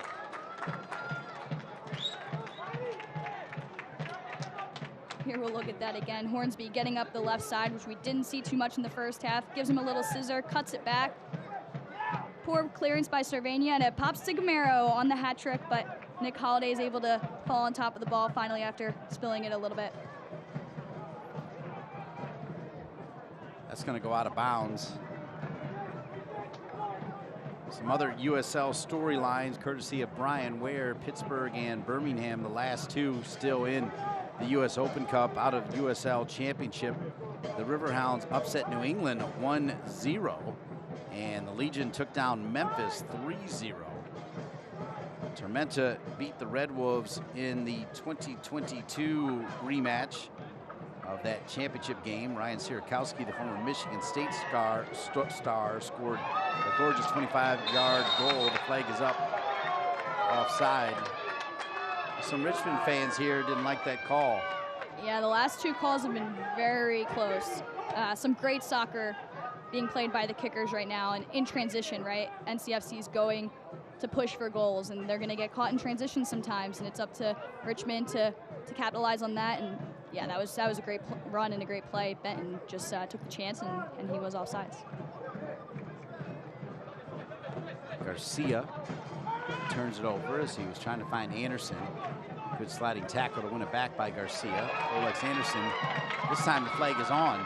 Turns out to be a pass, and could be 3-0. That was a sitter right there, and that would have been nuts if off of that turnover somehow Richmond would have scored, as it essentially was played back by Anderson, went through two defenders and right at the feet of Richmond. And that should have been 2-0, no doubt about that. That was a sitter. Great unselfish play by Bentley. But there it is again, NCFC, they're in the build-up phase, right? So their shape is huge, and they keep turning it over and allowing the kickers to find space in behind in transition. Bentley, who played at Missouri State by way of London, you can tell he's a player so away from breaking through. He's been offside a couple times, but he's got some great speed wearing that number 9 jersey. Yeah, he's slowly gotten into this game. We didn't hear much about him or say much about him in the first half. Toward the end we did, but he's been making some smart runs in the second half. Luke Pavone also is looking pretty good here on the left side. Richmond will continue to try to build it up the left side. They look for Pavone. Pavone will drop it to Bentley, and once again the flag is up. Another close one. A great run by Bentley off the back shoulder. I'm not sure if he was offsides there, but NCFC will take it, and they need to be aware, though. Bentley's he's so close to timing one right and punishing them again.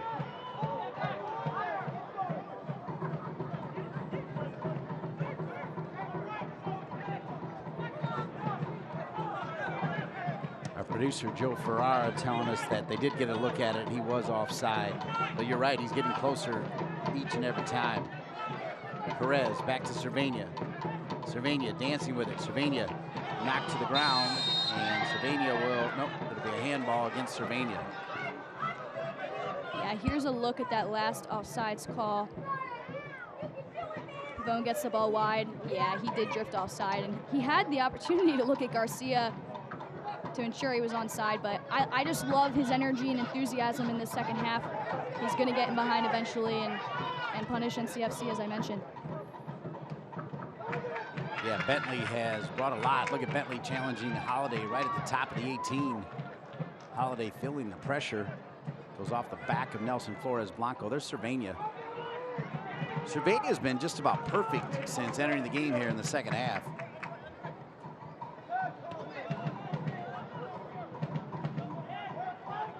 If you remember, it was Cervania's extra effort that earned that corner kick.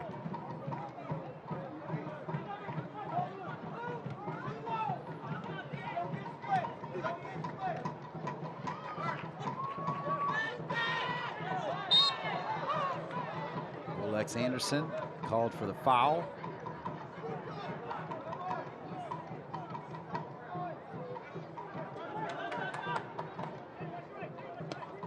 Olex with that speed can be a difference maker. They didn't see it in the first half. They'll see a lot of it in the second half as North Carolina FC will try to get control of more of this game. Stats said they had more of the game possession-wise, shot-wise as well, doubling up on Richmond, but Richmond was 2 for 4. 4 shots, they finished 2 of them in that first half. Wow. I'll tell you what, the Brazilian is having himself a game. It's like he's going around North Carolina FC players like they're cones, and North Carolina FC does win it back. Here's Cervania. Cervania could have earned a whistle there. There's a good shot.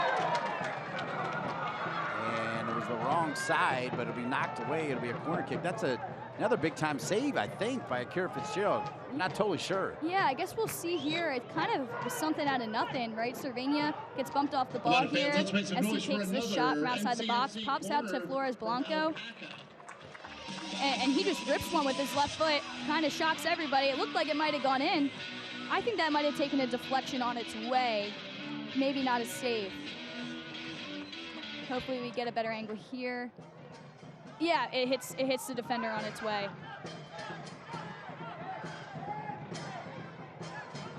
So here's Benton back on it, minute 59.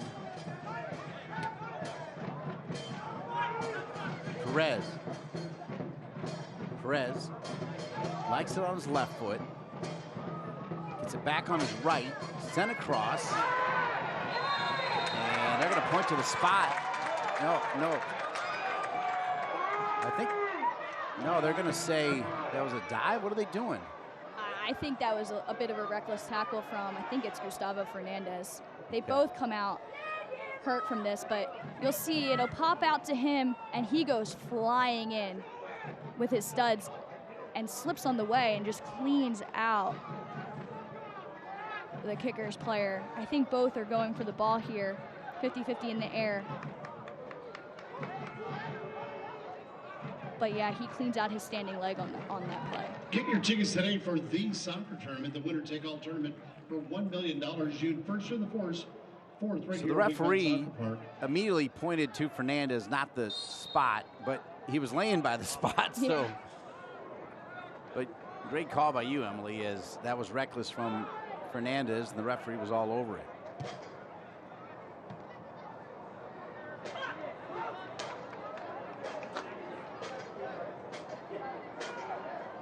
Nelson Flores Blanco, a couple touches to win it back. Plays it central. Rafa will switch it. Now here's Benton. Several players warming up for John Bradford, the coach of the month.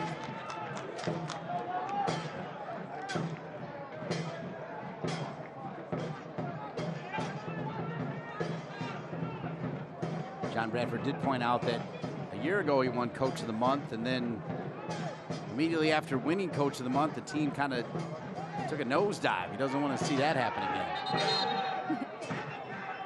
Team needs to make sure they keep playing for Coach and carry out his tactics throughout the season. But yeah, the season's so up and down. You can't measure anything early.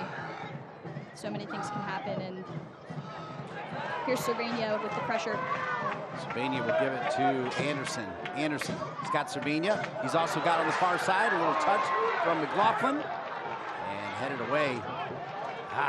Maybe first time that from McLaughlin, just run into it. Yeah, or just have a better first touch. I mean, the first touch goes right into the kicker's defender, but Olex making things happen. And Cervenia. Yeah.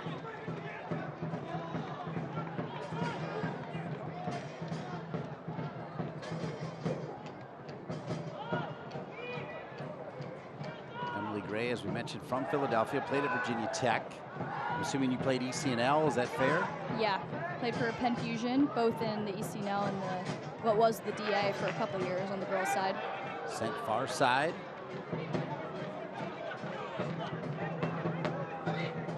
Garcia.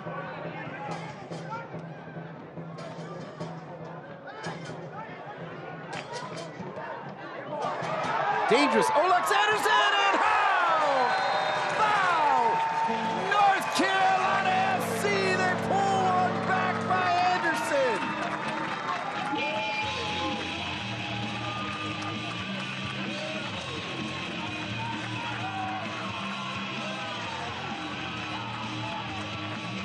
And it's that man, Olex, comes on in the second half. Doesn't matter what color hair he has today, he's going to get on the score sheet. In Cervenia, a little bit of crafty work, thinks he might draw a foul, and then all of a sudden puts a little pressure. Poor clearance, might have been a handball, and Olex just rips one. That was a bullet, hit the post and goes in. Nothing Fitzgerald could do there.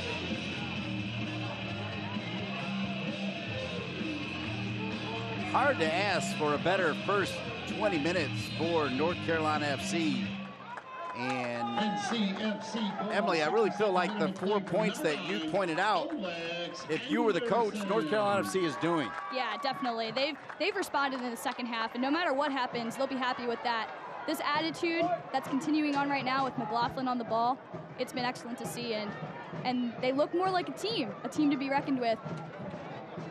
Third goal of the season for Olex Anderson, as Benton can't quite get to that. Olex Anderson also has 3 assists, so he has been solid.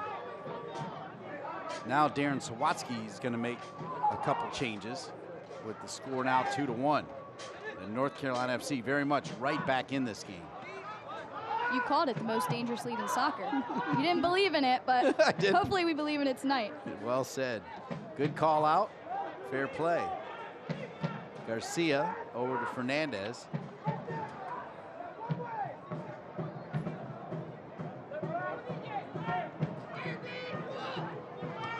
There's always a fine line, forgetting about the 2-0 score, there's a fine line when you have games Saturday to Wednesday on how many changes you want to make.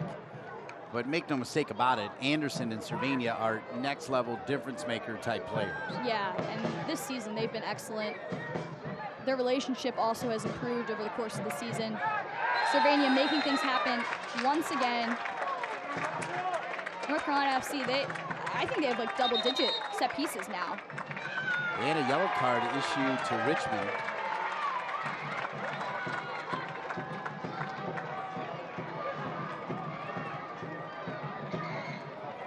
Richmond trying to make 2 changes at the next opportunity.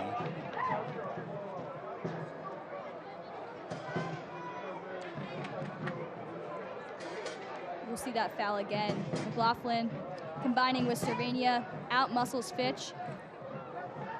And while he's on the ground, just drags Cervenia down, and they are in a free kick and a great spot on the pitch.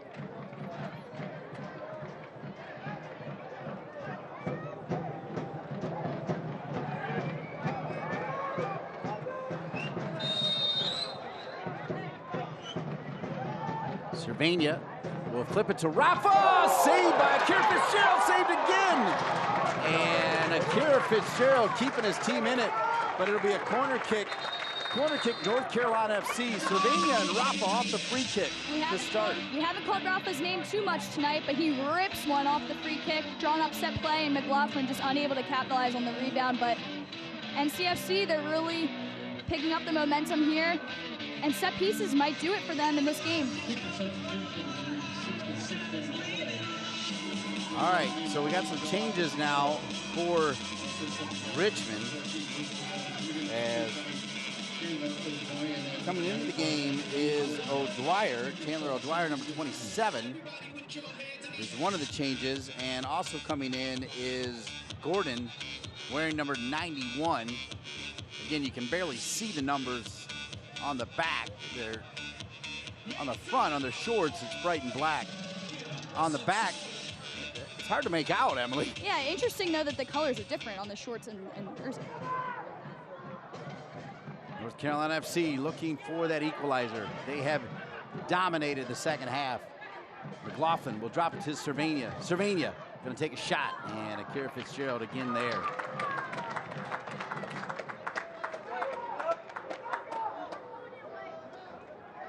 We've said it a time or two before, a tale of two halves for sure.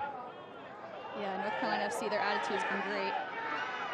And here we go with the time wasting starting already. Fitzgerald, he's got that experience. He's gonna ensure that as much time gets off the clock as possible for him. We're at minute 67.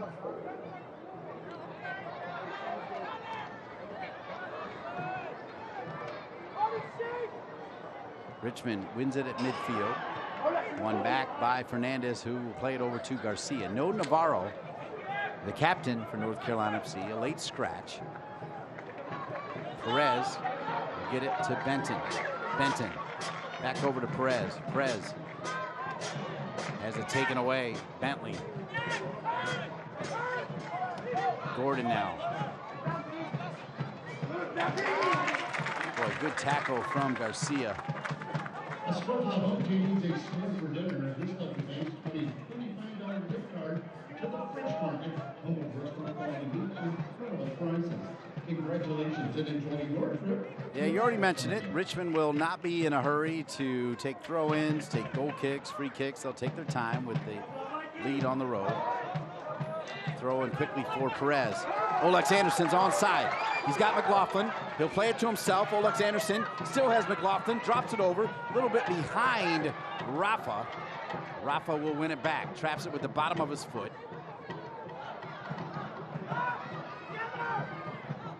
On that play, Emily, I liked how Olex played it to himself, but it would have been nice if he could have cut it back to McLaughlin. Yeah, but that touch across the defender, that's super smart by him to create that space and be the one driving centrally. Yeah, I think he could have made a little bit of a better decision in dishing it off, but this is great by him, really making an impact. McLaughlin trying to stay with it. McLaughlin never gives up on a play. This is a 50-50 ball. Won by Fernandez. We have seen him hobbling a bit out there.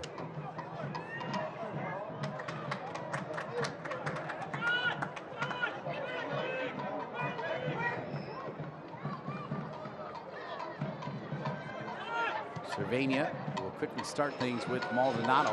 Maldonado now has got his chest out, standing proud. I think he likes the way his team has responded wearing that captain's armband. Yeah, definitely a tale of two halves up to this point.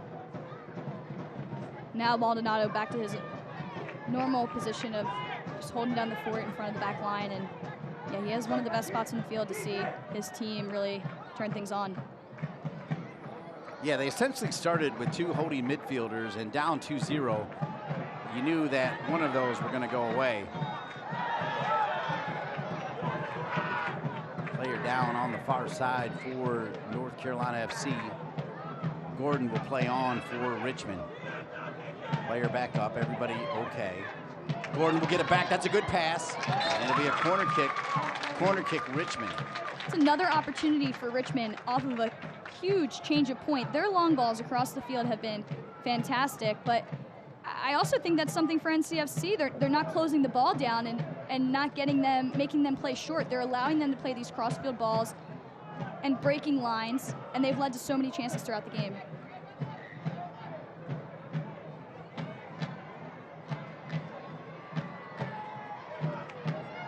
So corner kick for the Kickers. We are at minute 71. 2-0 at the half. North Carolina FC has got one back. Kickers send it across. Holiday punched at it, and it'll be a corner kick the other side.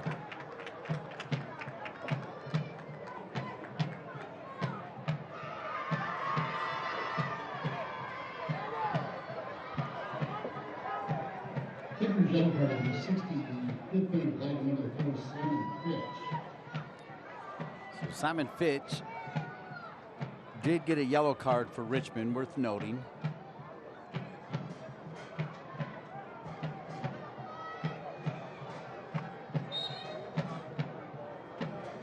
Back-to-back corner kicks for Richmond. Driven in. Oh, wow.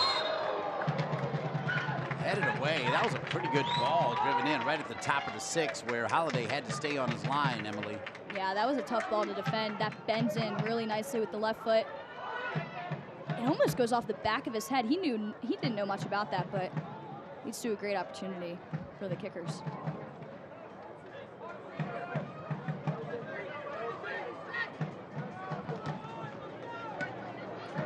Benton. Emily, as you've made this move from college to pro, you now have teammates that you played against. I mean, I think of Pinto, for one. You probably played a ton of games against her, right, at UNC? Yeah, definitely. Talk about that adjustment, becoming teammates with somebody that you had some battles with at the college level. Yeah, I think it's awesome. Obviously, we saw a lot of each other, and we played with each other as well with youth national teams. But it's great. I mean, you want to be playing with the best players, and they come from all different places, you know, and ACC is one of the best places to come out of as a pro in women's soccer. So it's great to play against or with now some of those players like Tess Bodie at Duke. She's another one, and my roommate Olivia Wingate. Big save by Fitzgerald, but how about North Carolina FC? We came on the air talking about Louis Perez, and Louis Perez has tied it at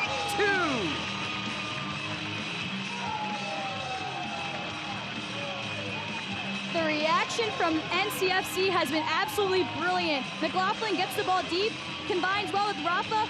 Rafa, the dangerous player, makes Gerald make a save, and there's Perez right on for the rebound. Rafa got involved again on this play, wasn't able to parry it out wide enough, and Perez puts it on frame, and look at the excitement. This is excellent stuff from NCFC, coming back in the second half. The celebrations are on. Hopefully they can find a winner. Louis Perez living up to the billing. I told him before the game, I said, look, we're starting the show with you. I went up to him to particularly confirm whether he likes Louis or Lewis, and he definitely said he's fine with Perez instead of Perez. And I said, are you going to deliver for us here if we put you on? And he just answered that question. Yeah, I wasn't too sure as a 10 in the first half whether or not he was really able to make an impact. At halftime, I said it. I was like, I'm not sure about him at the 10, but he's changed my mind in the second half. He's got him on the ball quite a bit. Nelson Flores Blanco all by himself. Oh, good pass, McLaughlin over to Anderson. Boy, that was played back by the feet. I guess accidental, but that could have put Fitzgerald in a really tough spot. McLaughlin a little snake bit, I think, right now, because he could have had a couple. Yeah, weird play here, but yeah, McLaughlin maybe should have turned and shot himself, but yeah, they don't really call those nowadays with the back pass. That possibly was one, though. Right? I think that was a little close. Too close for comfort if I'm Fitzgerald to just, confidently pick that up. So now 2 more players going to come in for Darren Sawatsky and Richmond. David Olson, wearing number 11, will come in for Sukau, and then number 16, Jake Meacham, is going to come into the game for Bentley. Definitely feel for Bentley not coming away with this one, with a goal in this one. He really put in a shift and was excellent getting in behind for Richmond tonight. Yeah, his only issue was perhaps, Emily, a step too early, a couple, maybe 3 times. Yeah, timing is everything as a forward, but you got to take the risk and want to get a step on the defenders. He has so much pace, though, he almost doesn't need to, right? But yeah, timing of the runs will definitely get him some more goals in the future. kicker sub 73. Really, really impressive display, though, by the home team, John Bradford's team. What a response, as I think it's fair to say some people may have left him for dead there after that first 45. They did not look crisp. Yeah, I think it was a shift in attitude, to be honest. Their players now want to be on the ball. They're getting on the ball. Their key players are finding it, creating opportunities, and they've gotten. Look at how many numbers are around the ball. In the first half, they were not achieving that at all. And for sure, Anderson and Cervania have changed the dynamic, as well as getting rid of the two holding midfielders. There's McLaughlin. And how about North Carolina FC putting on a clinic in the second half? It's 3-2 North Carolina FC.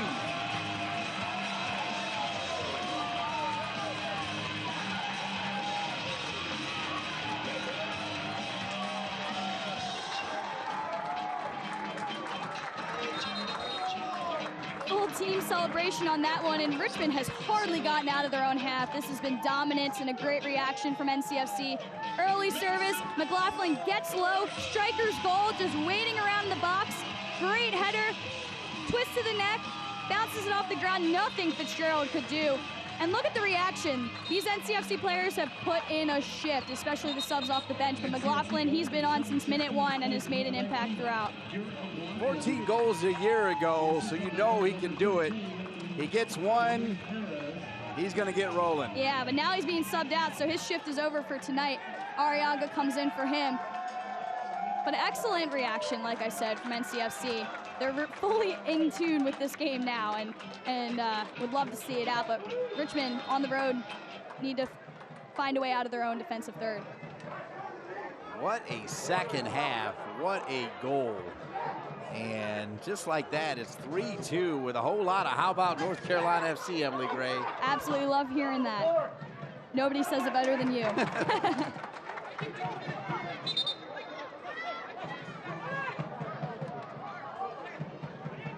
Yeah, so I walk over to the 4 Brazilians. I've mentioned my wife grew up in Brazil, so I love talking to them. And all of a sudden, Rafa broke out the how about North Carolina FC. I said, wait.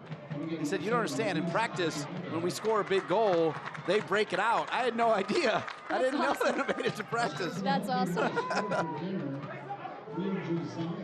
Honestly, though, that's something that really probably hypes them up, right? Makes them want to score goals and hear that several times in the game. I mean, they've scored a ton of goals this season so far. In both matches we've called together. That's 6. Yeah, 6 goals. That's right. You've gotten to say it a lot. So you're the spark plug. Yeah, I mean, what how can I about say? North Carolina FC, Emily Gray? Let's go, 3-2. Now if we can just get some shutouts in there. I think we did last time, but Nick Holliday would love that for sure. Indeed. There's still plenty of time. This Richmond team's very good. I talked about the fact that they have been really good on the road, and they've been good on the road when they've been trailing. So this game is far from over. But what you said before that third goal, and maybe even the second goal, is North Carolina FC's been on the ball. And to me, the best way to kill off a game is death by possession. Keep the ball. Yeah, they've been pinning the kickers into their own defensive third, but looks like now the kickers are able to get something in the attack with a set piece. They're very good on set pieces. So here we go. The kickers right at the top of the 18. Headed out of there.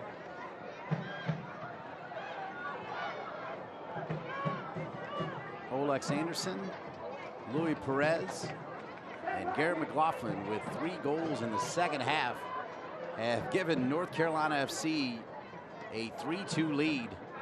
Olex Anderson with some extra pressure there as well. Akira Fitzgerald has made some unbelievable saves, but has not been able to slow down North Carolina FC here in the second half. Christian Liu Young is going to come in. And he's going to come in for Perez, as they're going to add a little more defensive presence here now with the 3-2 lead. Yeah, here he trots off the pitch with a little smile, little clap. Christian Liu Young, he'll come in and make an impact. And this sub is definitely to see this game out. Benton's going to go a little higher, but I wouldn't be surprised if in a few minutes we see a 5 in the back from Coach Bradford. Yeah, 100%.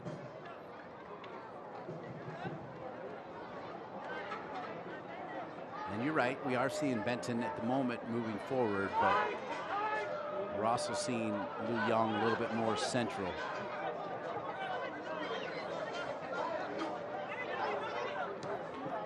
Lou Young was an absolute rock a season ago.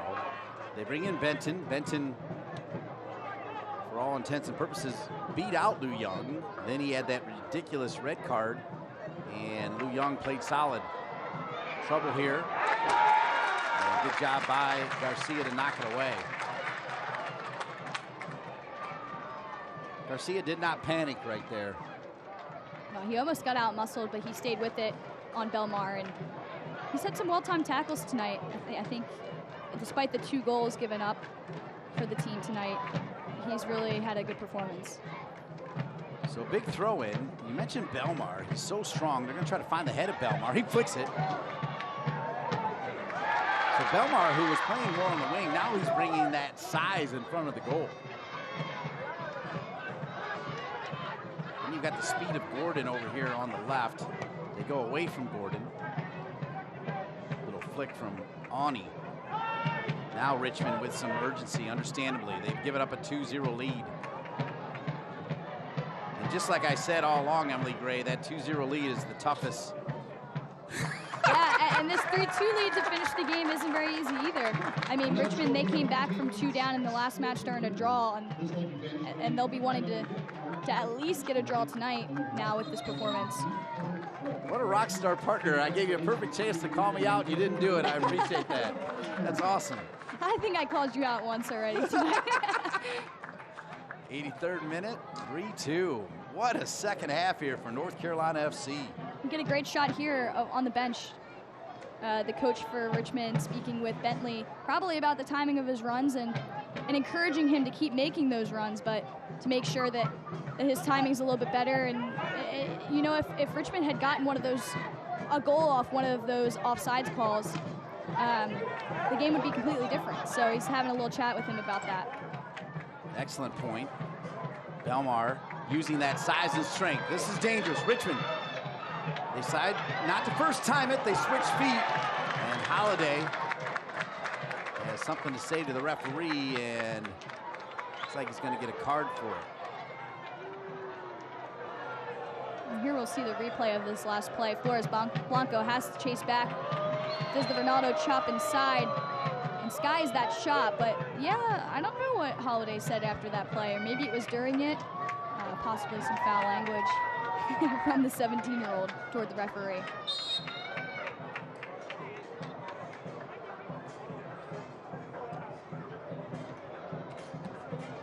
Just a fantastic turnaround from North Carolina FC. 3 unanswered in the second half, and they look hungry for more. What a difference the defensive pressure has. Even the first 10, 15 minutes of the second half, there wasn't a ton of defensive pressure. They were really lax in the press, but you saw there on that last play from Benton, he really committed to winning the ball and slowed down the Richmond build-up.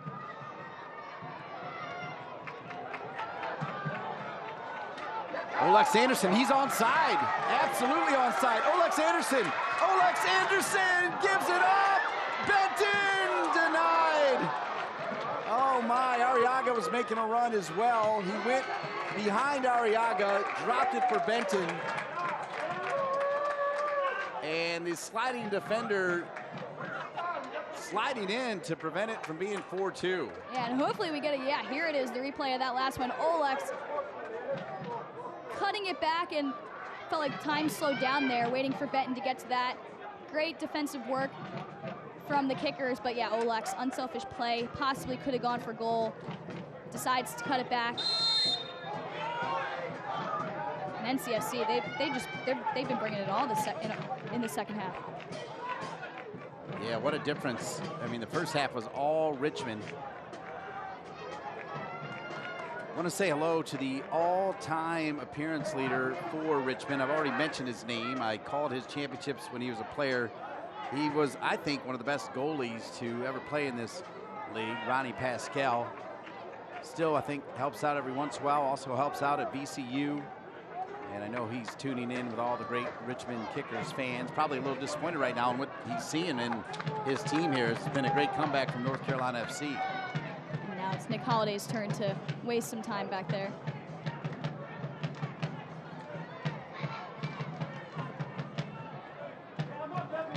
I don't know about you, but I actually find something good. I would wonder what Ronnie Pascal thinks as well. I found something good in that yellow from Holiday.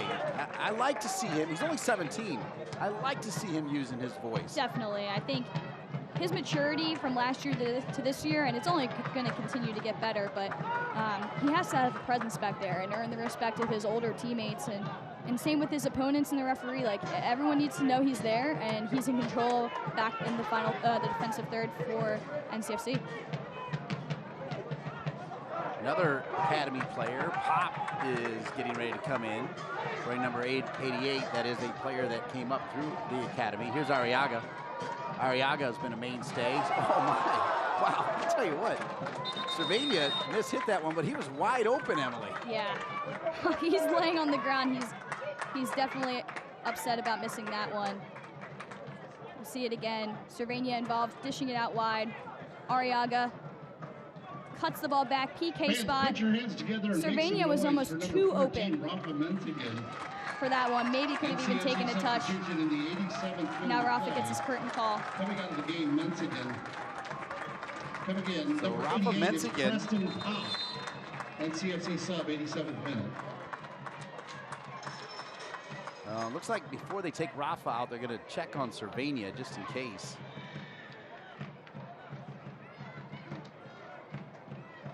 Looks like Cervania's okay, so Rafa checks that. Rafa, the reigning USL 1 Player of the Month. Fine young man as well. I mentioned I got to talk to all 4 of the Brazilians as Pop will come in. Pop is a former member of the NCFC Academy, where he scored 25 goals in 28 matches back in 2017. Went off to college, but comes back because of this youth to pro system. Yeah, I think it's awesome that NCFC Youth has this pipeline and allowed him to go to college, right? He probably played with the first team before he went off to college, maybe even during the summers. But yeah, he comes back now as a pro and is able to play for his hometown team. Yep, went off to college at UNC Charlotte, where he was a multiple-time All-Conference USA selection for the Charlotte 49ers. We're in minute 89. It's 3-2 North Carolina FC. A tremendous second half from the home team. Richmond causing some trouble, picked up by Holiday, and now Holiday will work every second. Man, you talk about a turnaround.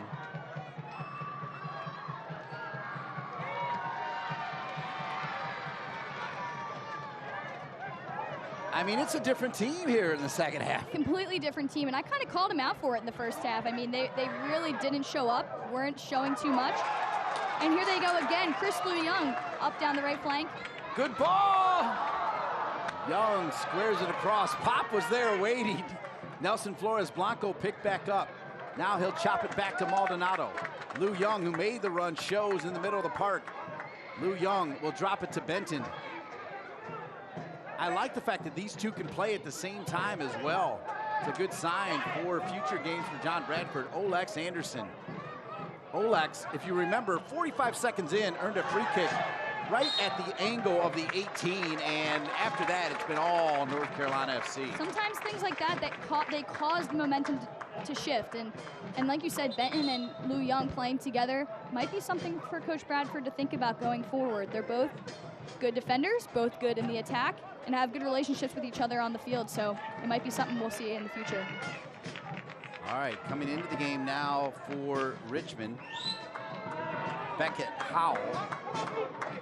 So Beckett Howell now in for the Kickers. Kickers sub in the 90th minute coming out of the game. Number 25, Michael Hornsby. Coming in, number 34, Beckett Howell. Kickers 90th minute sub. So a 90-minute sub 5 minutes of added time. Officials indicate a minimum of 5 minutes of added time in the second half. 5 minutes. Beckett Howe from Richmond, Virginia, part of the Richmond United, the combo between the strikers and the kickers in that Richmond area.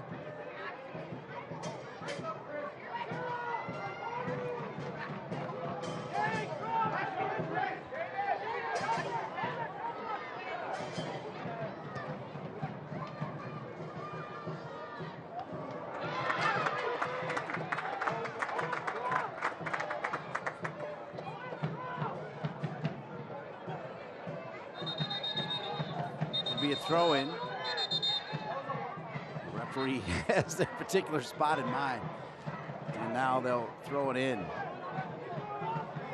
5 minutes of added time. Here's Howe. Howe wanted it back. Richmond stays with it. Lou Young. Lou Young has brought some energy off the bench here. You like to see that, right? Because you know he'd love to keep starting. Didn't start this game, but brought a good attitude into this game. Yeah, he's making coach know that he wants to keep getting playing time and hopefully get the start on the weekend. But Benton, the competition's so great.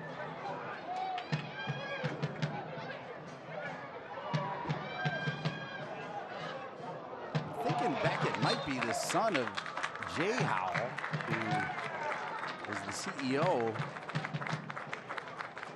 of the Strikers, but I thought wrong. Just has the same name.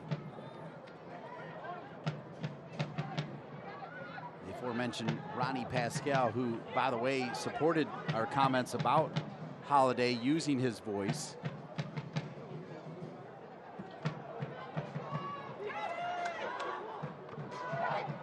Awney climbs the ladder to win it. They'll give it back to Richmond. We talked about Awney's aerial duels, his presence in the air early in the broadcast, but that's probably the first time we really saw it. I mean, he's the thrower on the long throws, so we haven't seen too much of it in this game. So here's Fitzgerald. And the referee will bring it back. North Carolina FC will let it roll out of bounds. That's a good move. So Kara Fitzgerald will run over to get another ball. The referee will add on some time for that. As we are at 3 of the 5 minutes, Fitzgerald will bomb it again. Another player goes down. And it's won back by Pop. Pop now going the other way. Pop, that's got to be a card, I would think, as Pop, a whole lot of jersey pulled, and it's going to be a yellow card for sure to Awney. And Pop will take it. He'll lay down now for a little bit as well.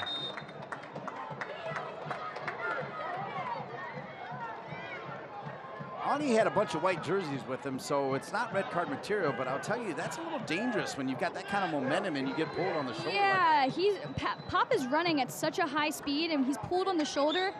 I don't know what the injury is here, whether it's time wasting or an injury, but I mean, that's dangerous for your shoulder, and also when you're in a stride like that, pulling a muscle. I mean, when you're put off your stride, it's one thing. I mean, it was a tactical foul, there's no doubt about it. He's purposely pulling the shirt and knows he's getting a yellow, but a little bit overzealous there in holding on to it for that long. To be fair, Emily, I think it was that kind of play that ended the career of Bo Jackson, where he was breaking away and was pulled back from behind, horse-collared, and taken down. Bo Jackson was a football and baseball player, by the way. I do know that. My dad has talked about him before. Ouch.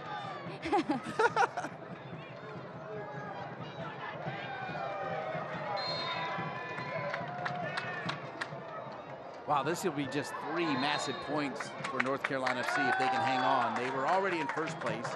They had won 4 in a row before falling to forward Madison this weekend. And 3 more points will put them at 19. Charlotte heads into the weekend at 13. So that'll be 6 clear of Charlotte. South Georgia Tormenta FC is at 12. Greenville at 10. Forward Madison at 10. Richmond, if this score stays, and it will, will stay at 10. So now North Carolina FC moves to 6-2-1 with 19 points. North Carolina FC with 3 second-half goals knocks off Richmond by a score of 3-2. What a response from NCFC. Richmond started the game well, put 2 goals in the back of the net in the first half, but it wasn't enough. NCFC, John Bradford, perfectly timed substitutions with Sylvania and Olex, among others, and they all contributed toward the comeback. Great 3 points for NCFC. And by the way, that is Jay Howell's boy, as Jay Howell is confirming that for me. So that's pretty awesome. Speaking of awesome, I want to thank our amazing crew, Joe Ferrara, Paul Bean, Ian Lang, Ryan Moeller, Mark Dry, Brian Ware, Kevin Tucker, John Zimmer, Nick Accardi, Coach Cunningham, and Ethan Ferrara, as well as the great Emily Gray. I'm Dean Linke. I also want to thank Kyle Lang and Jorge Acuna. Garrett McLaughlin with the game winner. 3 goals in the second half for North Carolina FC, giving us 3 times to say, how about North Carolina FC? So once again, for Emily Gray, I'm Dean Linke saying one more time, how about North Carolina FC? They knock off Richmond by a score of 3-2. This copyrighted telecast of the United Soccer League League One cannot be retransmitted, rebroadcast, or reproduced without the expressed written consent of the United Soccer League League One.